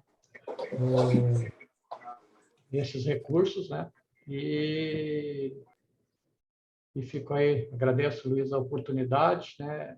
Hoje eu estou um pouquinho mais longe do programa, né? Acompanhando sempre, hoje tem a Luísa, a Larissa, né? A Catiúcia, tem outros técnicos envolvidos diretamente no programa, né? Não faço mais aquele trabalho de campo, né, como fazíamos inicialmente. O nosso agricultor corria, não queria assinar o contrato, com a dificuldade danada, né, e com medo, né, de não acreditar do que eu receber os pagamentos, mas hoje está consolidado, né, e tem uma equipe toda envolvida aqui na ARESC, né, tanto de acompanhamento do programa, quanto envolvimento da equipe de regulação econômica, né, para dar subsídios para o programa. Estou à disposição, Luísa, para perguntas e dúvidas, né, sobre a nossa experiência aqui em Santa Catarina. Tá bom, Silvio. Muito obrigada pelas palavras, né? Acho que só é importante também destacar, né, que essas ações que foram incentivadas pelas agências, elas não impedem também outras questões de serem atacadas, como o próprio índice de perdas, né? Então, assim, uma coisa não impede a outra. A gente precisa também trabalhar com as ações operacionais, índices de perda, melhoria, né, na qualidade da distribuição, enfim. Tudo isso é feito, né? Mas o principal também não impede de a gente melhorar. Tanto é que a gente estabeleceu na própria revisão tarifária a questão de diminuição desses índices de perdas, né? Então, assim, são coisas que são trabalhadas em paralelo para que a gente aí no futuro consiga ter uma disponibilidade melhor de água e uma água de qualidade, né? Então, só queria destacar que eu vi que tem bastante gente perguntando no chat sobre essas questões de perdas também. As dúvidas que vocês estão colocando ali, eu vou repassar no final, tá? Para os nossos palestrantes, fiquem tranquilos. E se vocês tiverem mais alguma dúvida, podem colocar lá, tá? Agora eu queria falar um pouquinho com o Rafael, lá de Minas. Lá no estado de Minas, assim como Santa Catarina, né? Vocês têm também uma experiência acumulada através do programa Pró-Mananciais, tem uma abrangência estadual, né? Diferente da nossa, que é uma abrangência um pouquinho mais local. Mas eu queria ouvir do Rafael, né, o que ele poderia destacar da gestão do programa de Pró-Mananciais sobre o ponto de vista da regulação, né? Como é que a agência enxergou esse programa e também trouxe ele para dentro da tarifa. Valeu, obrigado, Luísa. Primeiro, gostaria de agradecer em nome da Arsai o convite para participar desse webinar. A Arsai, ela valoriza muito essa questão, esse tema, e estar aqui para poder falar sobre esse tema é muito importante. Eu agradeço o convite, Luísa, o convite que o Cláudio fez também, e parabenizar pela publicação, né? Acho que foi um documento fantástico, resumindo muito bem tudo aquilo que envolve, né, essa interdisciplinaridade dos temas de saneamento, meio ambiente, recursos hídricos e saúde. Eu acho que ficou muito bom. E, assim, eu sou economista, então, assim, minha visão é um pouco, talvez, diferente de outras pessoas que estão mais relacionadas ao tema. Então, a ideia aqui é passar um pouco dessa experiência do ponto de vista de um economista, sabe? E, assim, talvez o principal ponto que eu gostaria de destacar é uma coisa que o Cláudio falou muito bem no finalzinho da apresentação.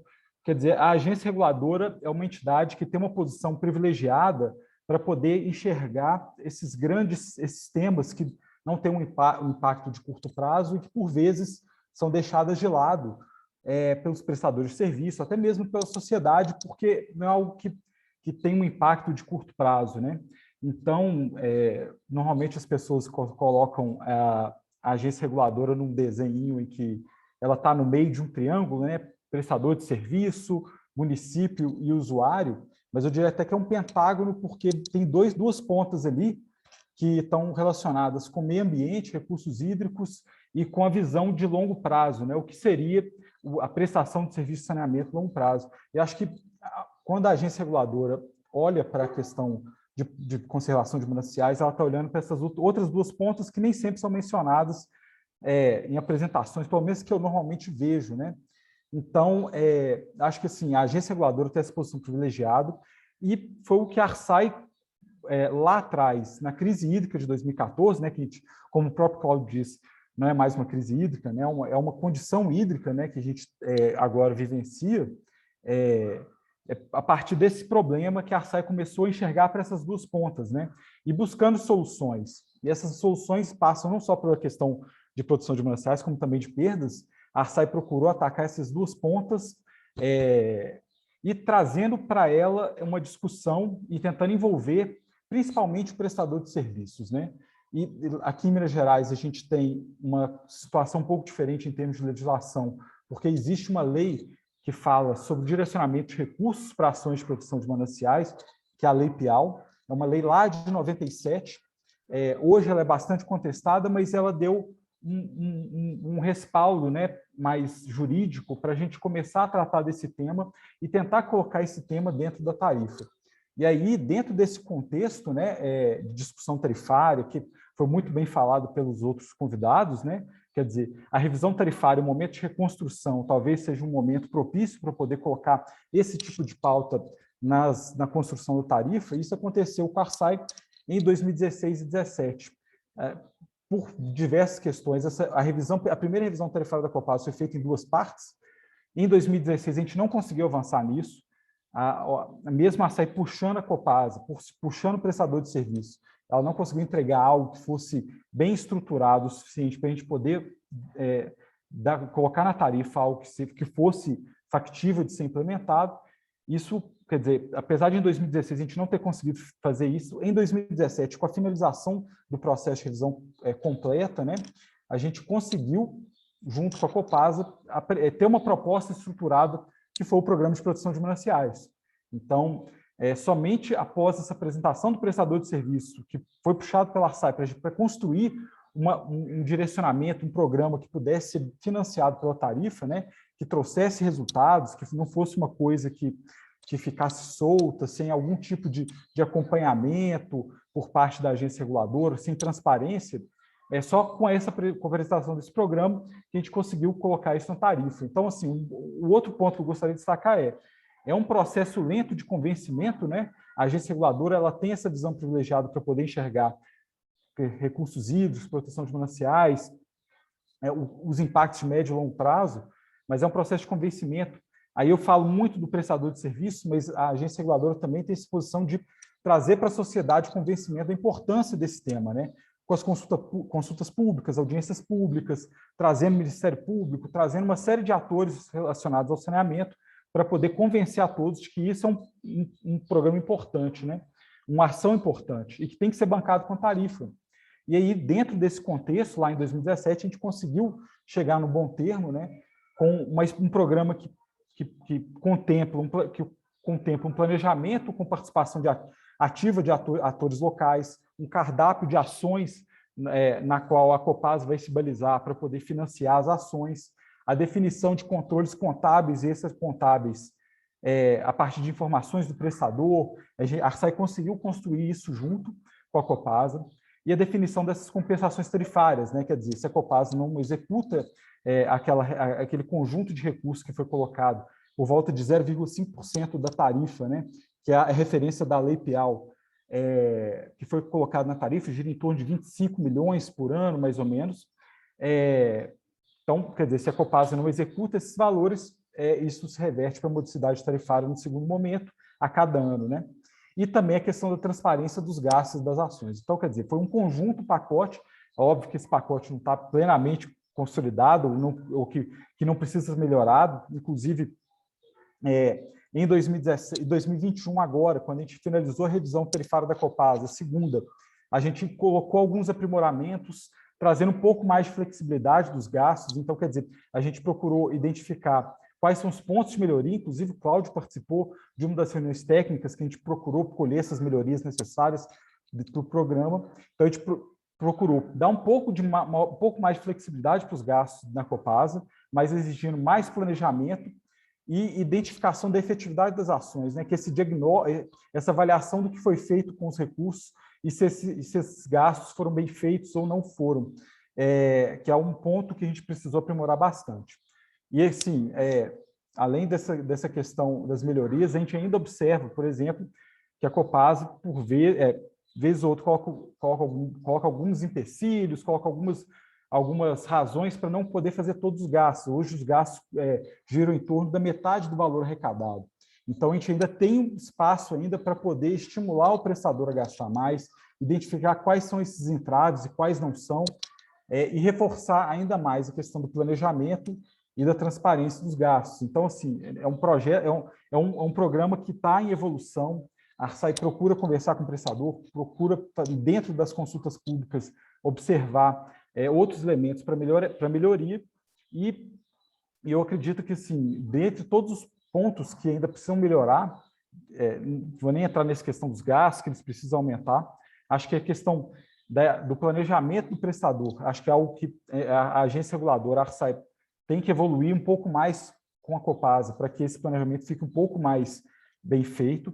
Acho que a questão da avaliação técnica da efetividade das ações é algo que a gente precisa reforçar mais dentro desse programa, e também a complementaridade de outros atores do próprio Estado, inclusive, a SEMAD, outros atores dentro do governo de Minas, né, dentro do Estado de Minas, para poder colaborar dentro desse programa. A Copasa tem uma liberdade para poder fazer convênios com outras entidades para poder viabilizar as ações, e isso é avaliado pela Arsai e homologado quando identifica que é pertinente, mas a própria Arsai também pode puxar um pouco mais essa questão de identificar complementaridades nos trabalhos do programa de proteção de mananciais. Acho que, no geral, é isso que eu queria colocar, Luísa. Fica aberto aí, fica à disposição para poder tirar algumas dúvidas, mas o principal ponto que eu gostaria de colocar é esse papel, né? Foi o que o Cláudio colocou, esse papel de protagonismo que a agência pode ter para poder identificar essas ações e trazer não só o prestador de serviço, mas outros atores, convencer eles de que o financiamento na tarifa é relevante, é um recurso que vai direto, que é algo constante, né? Um recurso tarifário que vai ser constantemente, vai servir como fonte constante para os financiamentos das ações. Então, acho que esse papel é muito importante da agência reguladora. Perfeito, Rafael. Muito obrigada. É um processo, né? Tudo é um processo. Então, assim, teve esse início, mas a gente com certeza sempre enxerga, né, pontos de melhoria que a gente pode conseguir evoluir dentro desse tema, né? E eu acho que essa questão da articulação com os outros órgãos que você comentou é extremamente importante, né, para você conseguir que todo mundo esteja alinhado, né, com o mesmo objetivo, todo mundo entenda a importância, né, da conservação, e que as ações elas sejam colocadas de fato onde elas precisam ser colocadas, né? Então é um processo, é uma construção realmente. Também aqui no nosso estado não foi fácil, continua não sendo, né? Até o Silvio comentou que a gente está ampliando para uma outra bacia, a gente está 2 anos nesse processo de construção com a concessionária, né? Então não é fácil, mas assim, tem que iniciar, né? E aí, aos poucos, a gente vai conseguindo melhorar. Bom, eu queria retornar agora a palavra para o Cláudio, né? Que a gente tem aí algumas perguntas também no chat, vou começar a fazer elas para vocês aqui. Então, a gente sabe aí que a TNC, né, é uma organização que atua em diversos países, e aí eu queria perguntar para o Cláudio por que a TNC tem esse olhar sobre a segurança hídrica e o setor de saneamento aqui no Brasil. Queria que ele linkasse isso também com a própria questão da água como um direito humano, né, a sua relação com a saúde pública, que a gente teve uma pergunta no chat sobre isso.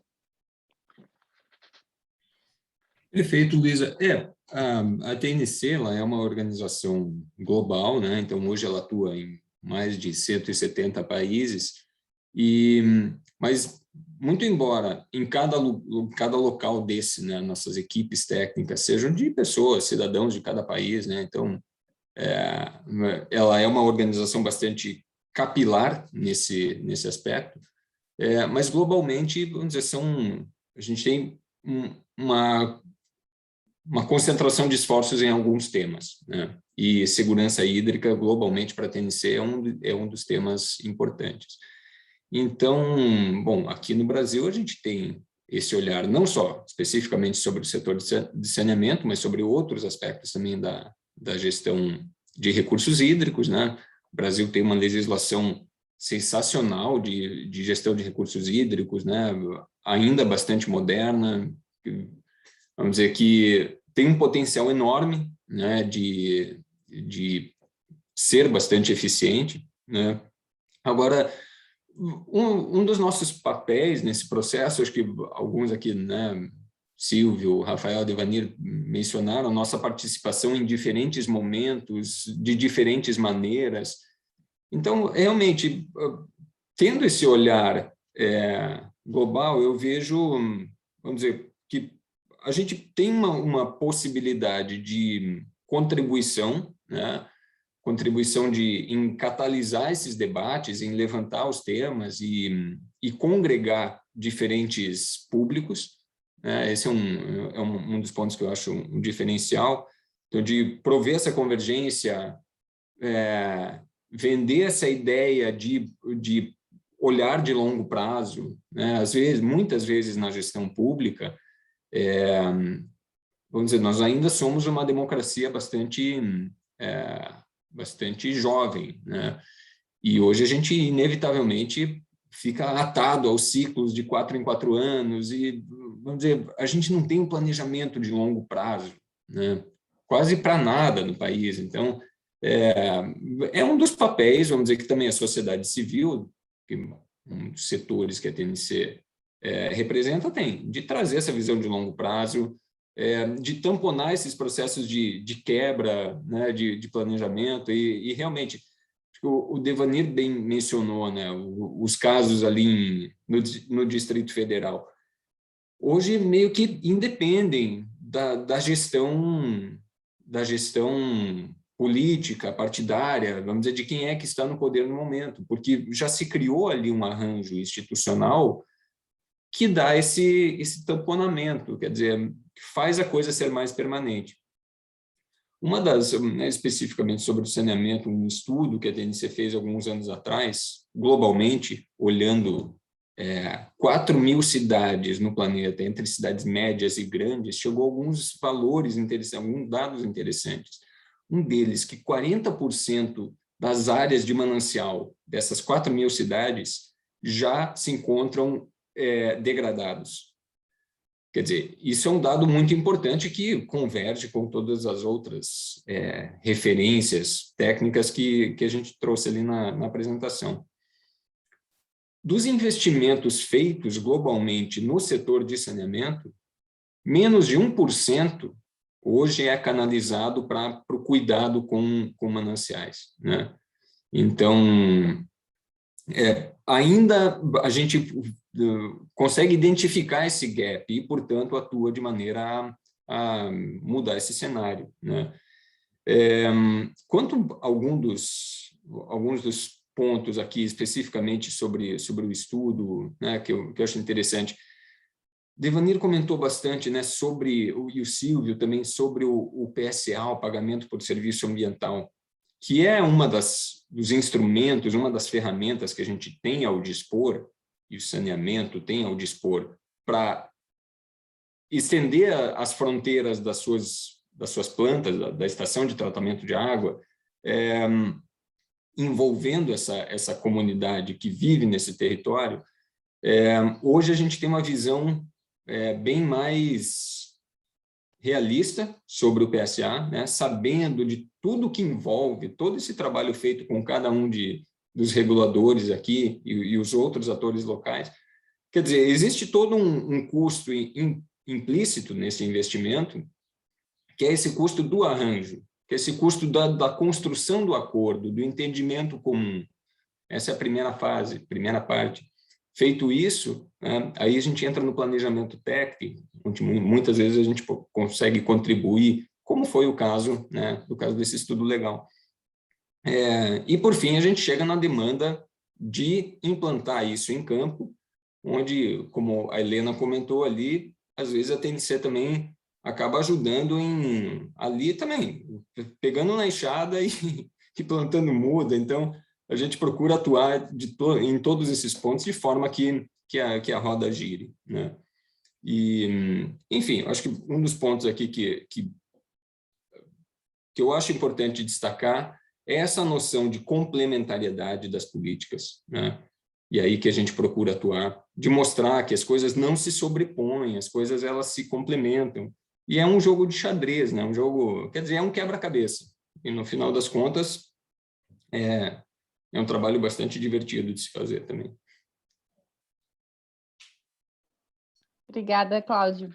A gente tem uma outra pergunta para você também, para você falar um pouquinho sobre a questão da proteção de mananciais, está muitas vezes ligadas também com a melhor qualidade dos efluentes que são lançados, né? E também do controle de perdas.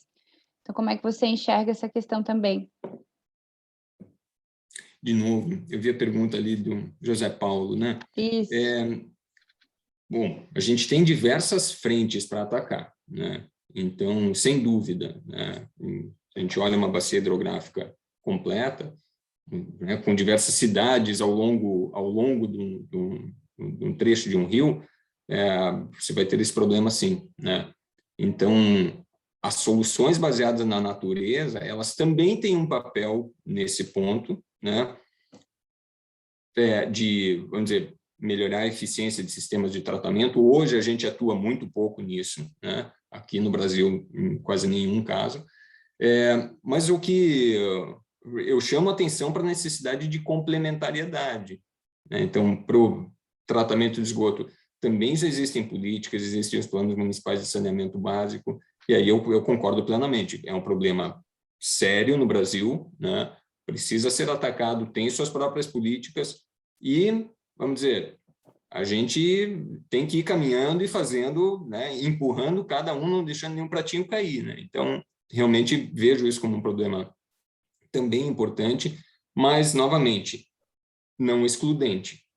Então, com toda o cenário de risco, o cenário de ameaça posto ao suprimento de água para as cidades, não é que a gente vai deixar de cuidar do esgoto para cuidar do abastecimento público, as duas coisas têm que andar ao mesmo tempo, né?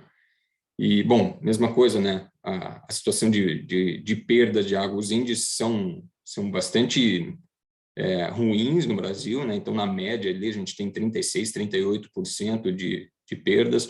Enfim, é uma outra frente de trabalho. Essa como eu mencionei antes, né, puramente infraestrutura cinza, que a gente gosta de chamar, né?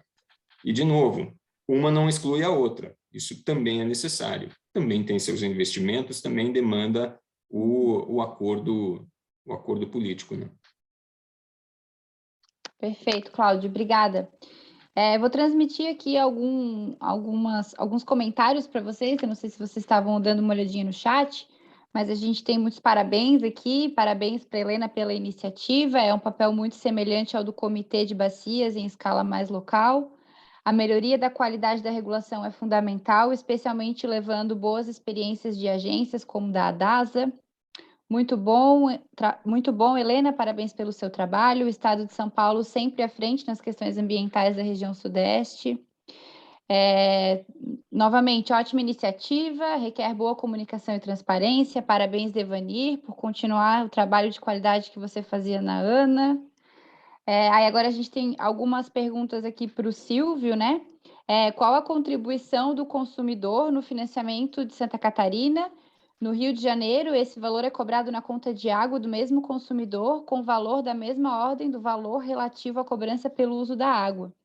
E aí ele tem mais uma outra pergunta aqui sobre a questão, para o Silvio, né, sobre a questão do nível de perdas, né? Qual que é o nível de perdas em Santa Catarina?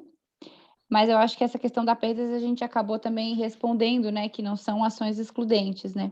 Então, eu vou deixar a palavra com o Silvio, se ele quiser comentar um pouquinho aí sobre a questão da contribuição, do quanto que isso representa na tarifa, enfim. Sim, mesmo. Para o usuário de Balneário Camboriú, hoje, é em torno de 12 a 13 centavos, né? Que é cobrado na tarifa, né? E isso é anual, né? Como falei, cada solicitação de reajuste é revisto, os investimentos, se foram todos contemplados, não foram, se há saldo, né? Se diminui esse valor e contempla o próximo orçamento.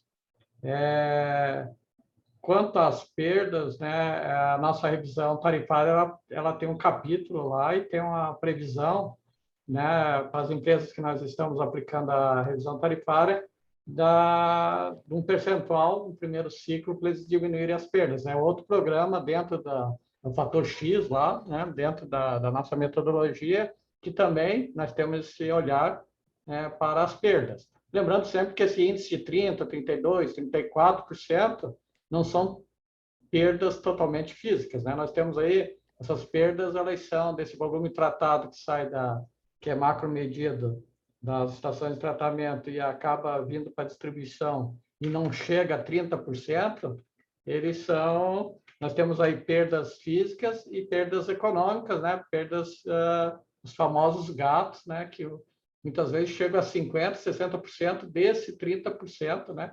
Que é uma questão social também que depende de políticas públicas, né, não só da concessionária, né, para que essas regiões elas sejam urbanizadas, né, e as pessoas acessem com medição, com hidrometrar essas residências, porque nós temos regiões aqui em Florianópolis que a concessionária não consegue entrar, né? E dali para frente há uma distribuição de água, né? Os famosos gatos, né? Então, esse olhar das perdas, né? A maioria das pessoas eles olham só as perdas físicas, mas as comerciais desses índices do Brasil, em muitos casos, elas são muito maiores que as perdas físicas. Então, temos que atacar esses dois pontos, né? E a companhia, né, tanto a estadual como as municipais que nós estamos fazendo as revisões, elas têm obrigações de ir diminuindo esse percentual e no final do ciclo elas têm a obrigação de apresentar agora no segundo ciclo um programa de investimento para macromedições, né? Então a agência ela também tem essa preocupação, né? Porque só da companhia estadual aqui, se houver uma redução de 5% das perdas comerciais e físicas, nós teremos no final do ciclo de 4 anos uma economia de 120 milhões. Né? Então, os números são gigantes, né? E isso vai contribuir para a modicidade tarifária. Então, ali o José Paulo Azevedo, né, que perguntou, não sei se eu atendi ele, mas há uma preocupação, e lá na resolução 61, Paulo, indo no site da Aresp, tu vai encontrar, né, dentro da nossa metodologia o fator X e essas obrigações que a gente coloca lá para a companhia na revisão tarifária. Eu não sei se atendi, né, então, estou Perfeito, à Silvio. disposição. Tá bom, obrigada. Queria lembrar o pessoal que foi deixado no chat uma pesquisa de satisfação sobre esse webinar, se vocês puderem contribuir, colocar a opinião de vocês, o que vocês acharam, ou algumas outras sugestões de pauta, de melhoria, tá bom? Seria bem importante para a gente. Bom, continuando aqui no chat, a gente tem agora para o Rafael, né, algumas perguntas. Rafael, onde podemos ler sobre essas iniciativas da Agência Mineira, sobre as audiências públicas, etc., e na revisão tarifária, há previsão de redução de tarifas com ganho de eficiência, por exemplo, com o controle de perdas. Também tem a Adriana aqui que está falando, perfeito, Rafael, parabéns pela Agência Reguladora de Minas, muito importante essa valorização das audiências públicas. O conteúdo dos trabalhos de revisão, eles estão no site da Arsai, eu vou até tentar passar o link, eu vou até ou deixar meu e-mail, porque aí eu posso mandar, a pessoa manda para mim e eu respondo, não só no site da Arsai, mas também as discussões da revisão estão no canal do YouTube da Arsai. Aí todo o conteúdo está lá, e aí quem quiser ver os documentos e tal, pode acessar. Quer dizer, dentro da revisão tarifária, além da questão de produção de mananciais, a gente colocou a questão de perdas, e aí a gente manteve o padrão que a gente estava utilizando desde 2018, com a definição de meta e aplicação de incentivos tarifários, né?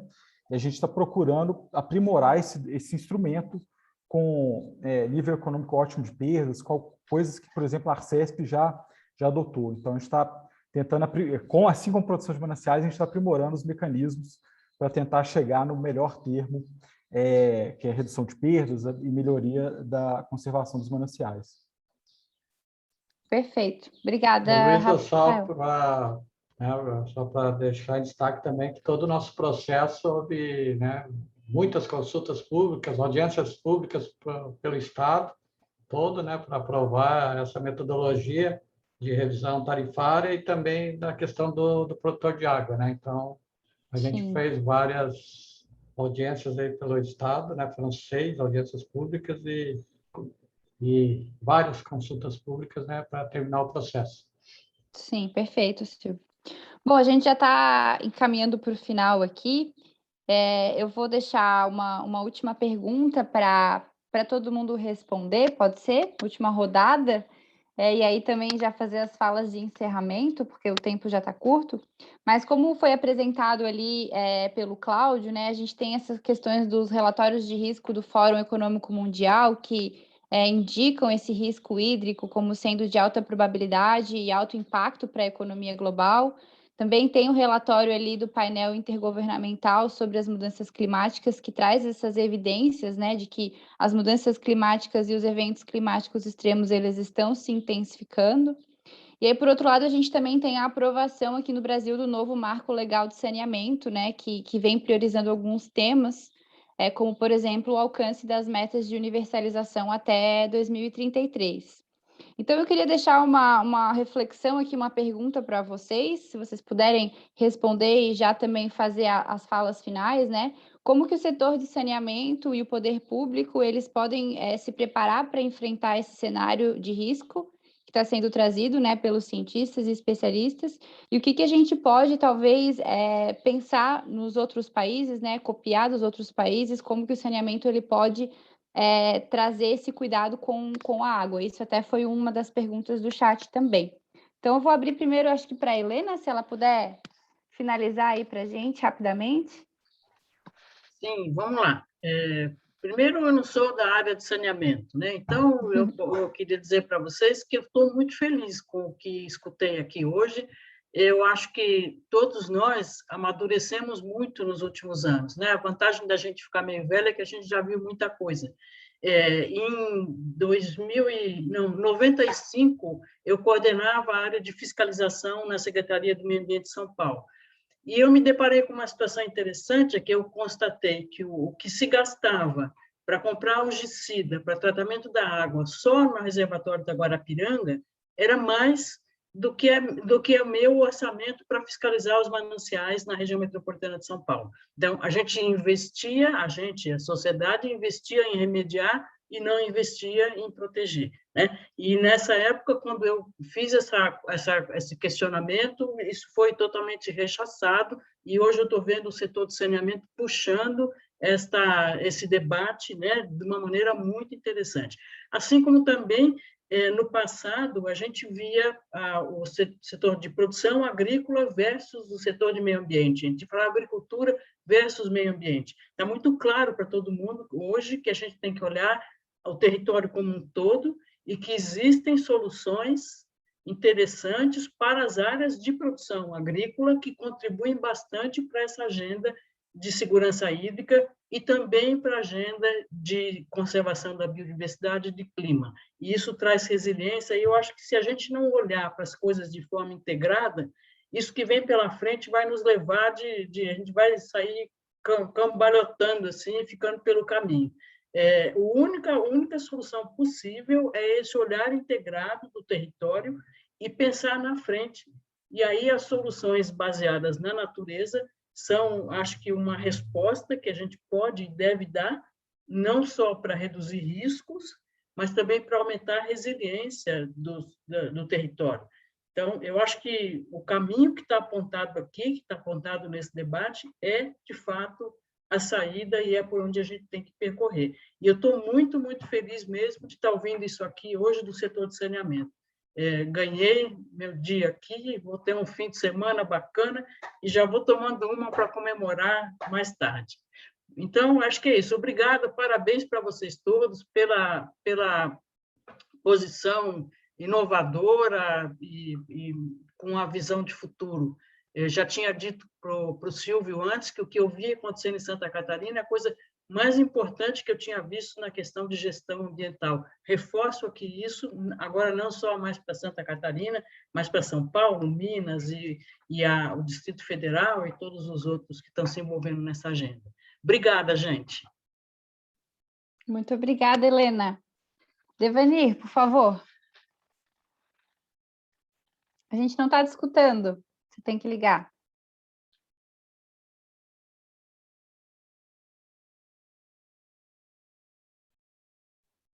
Bom, primeiro, parabenizar pelo evento, né? Agradecer mais uma vez aí pelo convite. Dizer também que não sou da área de saneamento, meus últimos 20 anos eu passei aí trabalhando lá na ANA, desenvolvendo o programa Produtor de Água, e fui gerente desse programa, né? Coordenador nacional desse programa durante 18 anos. Mas hoje eu estou do outro lado, estou trabalhando lá com saneamento e eu vejo que a solução passa necessariamente, primeiro, pelo fortalecimento hídrico das bacias. Tá? E o PSA, como o Cláudio falou muito bem, é uma forma da gente trazer o produtor. Se o produtor não estiver junto conosco, nós não vamos ter mais água. Tá? Todo mundo fala, tudo bem, não tem água porque não choveu. Mas a preocupação não é essa, a preocupação é, e quando chove? Como é que a minha bacia comporta? Quanto dessa água? Porque nós passamos 2 anos com problemas aqui de racionamento, né, 2016 a 2018. Quando foi em dezembro de 2018, o reservatório do descoberto verteu. E ainda choveu janeiro, fevereiro, março, abril, maio, choveu 5 meses e essa água passou. Claro que ela serve para outros abastecimentos, atende a outros usos, mas para o abastecimento de Brasília foi uma água perdida. Então, nós temos que preparar o nosso terreno para infiltrar essa água, conservar essa água.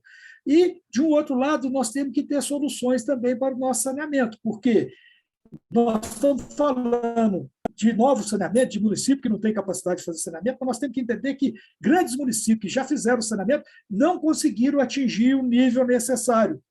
Você ainda está lançando uma água com uma qualidade ruim que afeta ainda todo o sistema. Então, se a gente não pensar em soluções como reuso, não tiver um incentivo maior para a questão do reuso, não trabalhar novamente com o produtor para que a agricultura faça esse reuso, porque se nós tivermos que tratar a água, como acontece na Califórnia, para fazer reuso, chegar num nível de qualidade melhor do que a água que eu entrego para abastecimento humano, isso nunca nós vamos ter dinheiro para isso. Né? Eu vejo a Ana muito importante nesse processo, acho que ela tem uma capacidade técnica boa, apesar de muito voltada para o recursos hídricos, mas ela rapidamente se adapta, porque são técnicos de alto nível. Agora, vejo uma fragilidade grande. Né? Ela não se preparou desde a sua criação, ela não tem um recurso firme para gerenciar as suas ações. O recurso que ela conta são os royalties,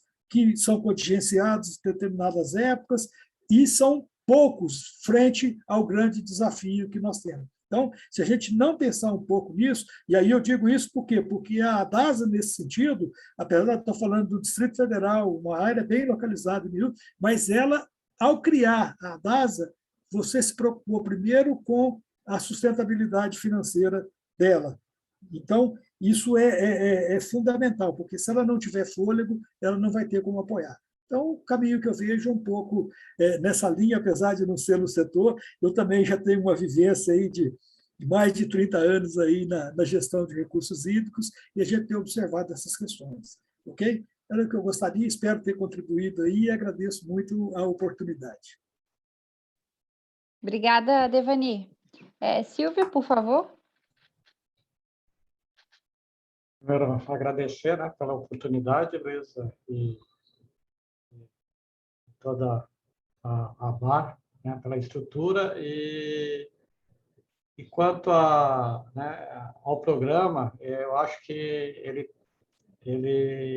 ainda tem que trabalhar, né, no produtor de água, falando especificamente, né, trazer mais a população, não só na audiência pública ou só no debate, mas daqui a pouco ele acostuma a pagar aqueles centavos e não está enxergando a importância desse programa, né? E a importância do uso consciente desses recursos hídricos, né?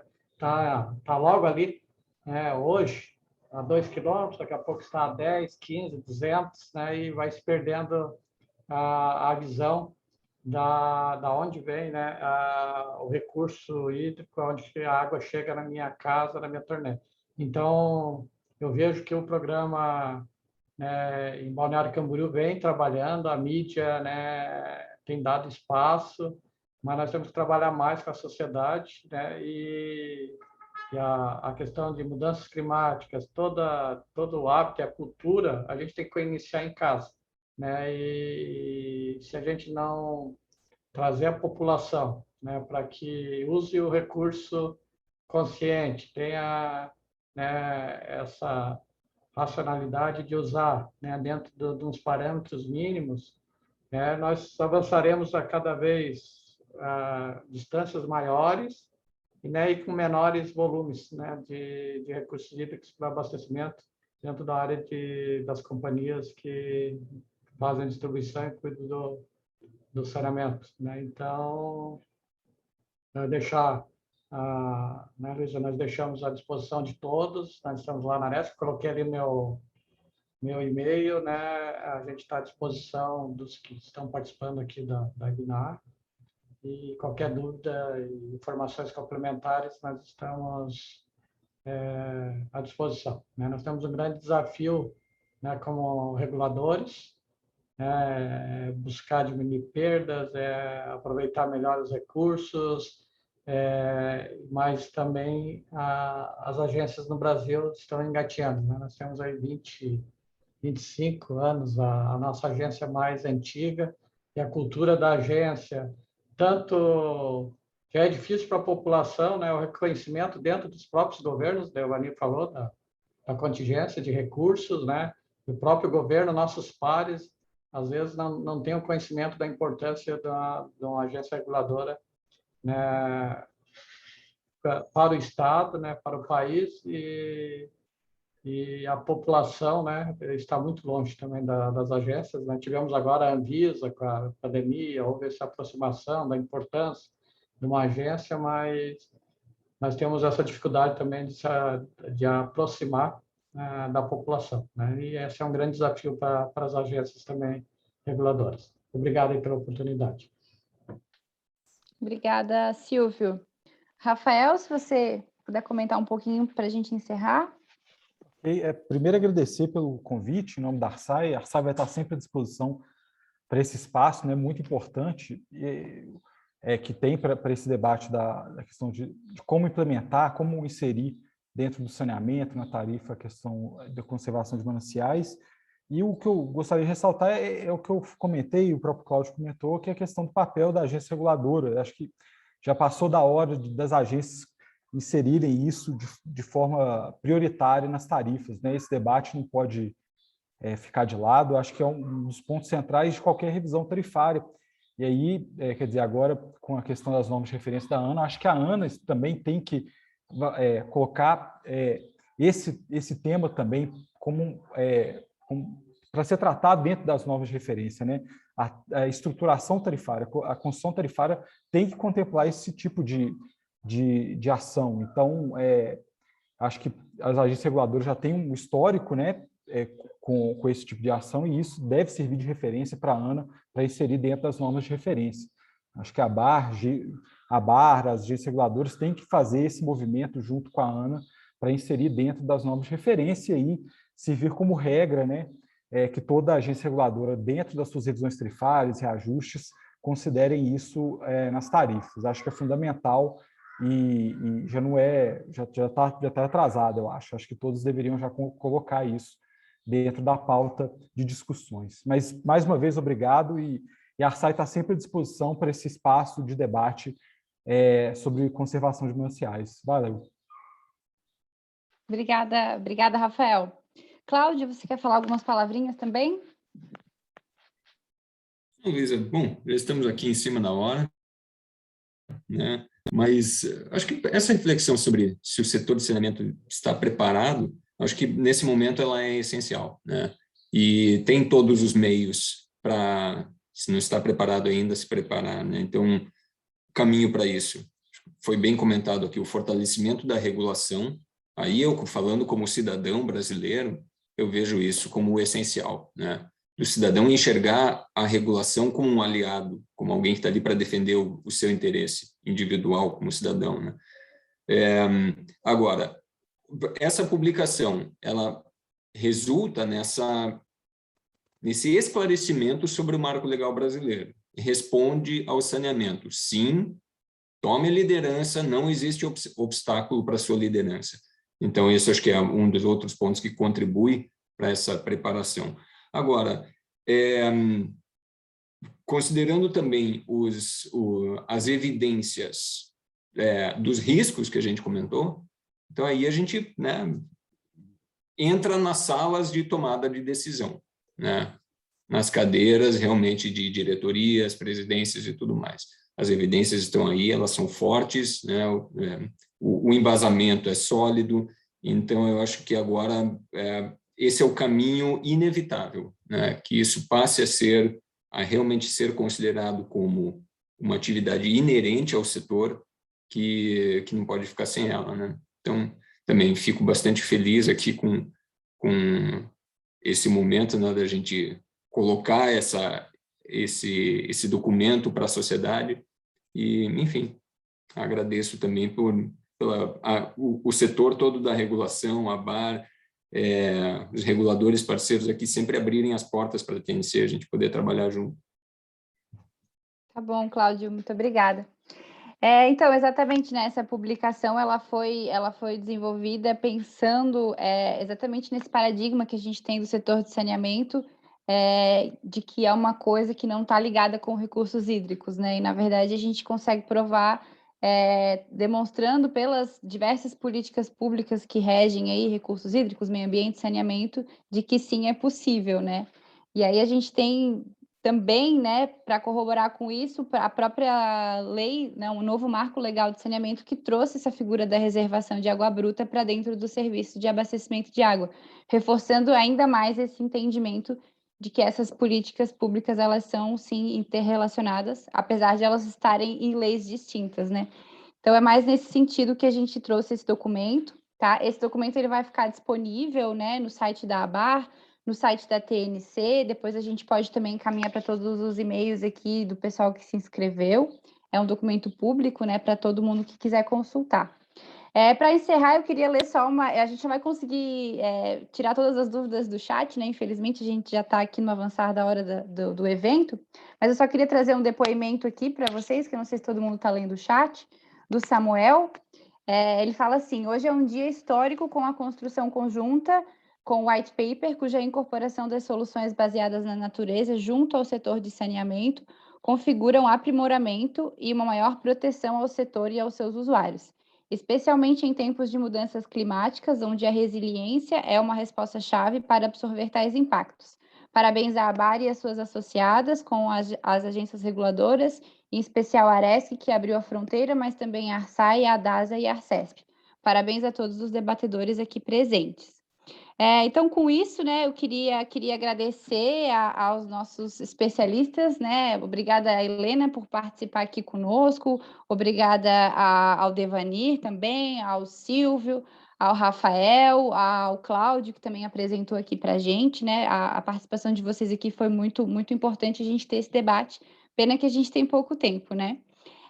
Eu queria agradecer também ao Alessandro, da Arcesp, que é o meu parceiro aqui no GT, que coordena o GT de Proteção de Mananciais, né? E eu queria também agradecer a todo o pessoal da ABAR, em especial a Kátia, por acreditar aí no grupo e dar a oportunidade para a gente debater esse tema, né? Que, como vocês viram, tem muita discussão e muita coisa ainda para a gente avançar, tá bom?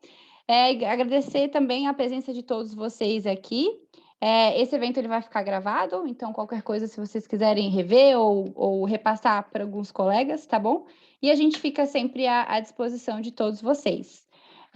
Boa sexta-feira para todo mundo, bom final de semana. E eu vou fazer que nem a Helena agora, tomar uma para a gente comemorar, né?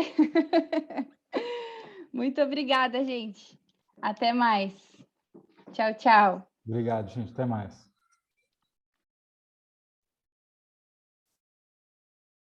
Obrigado.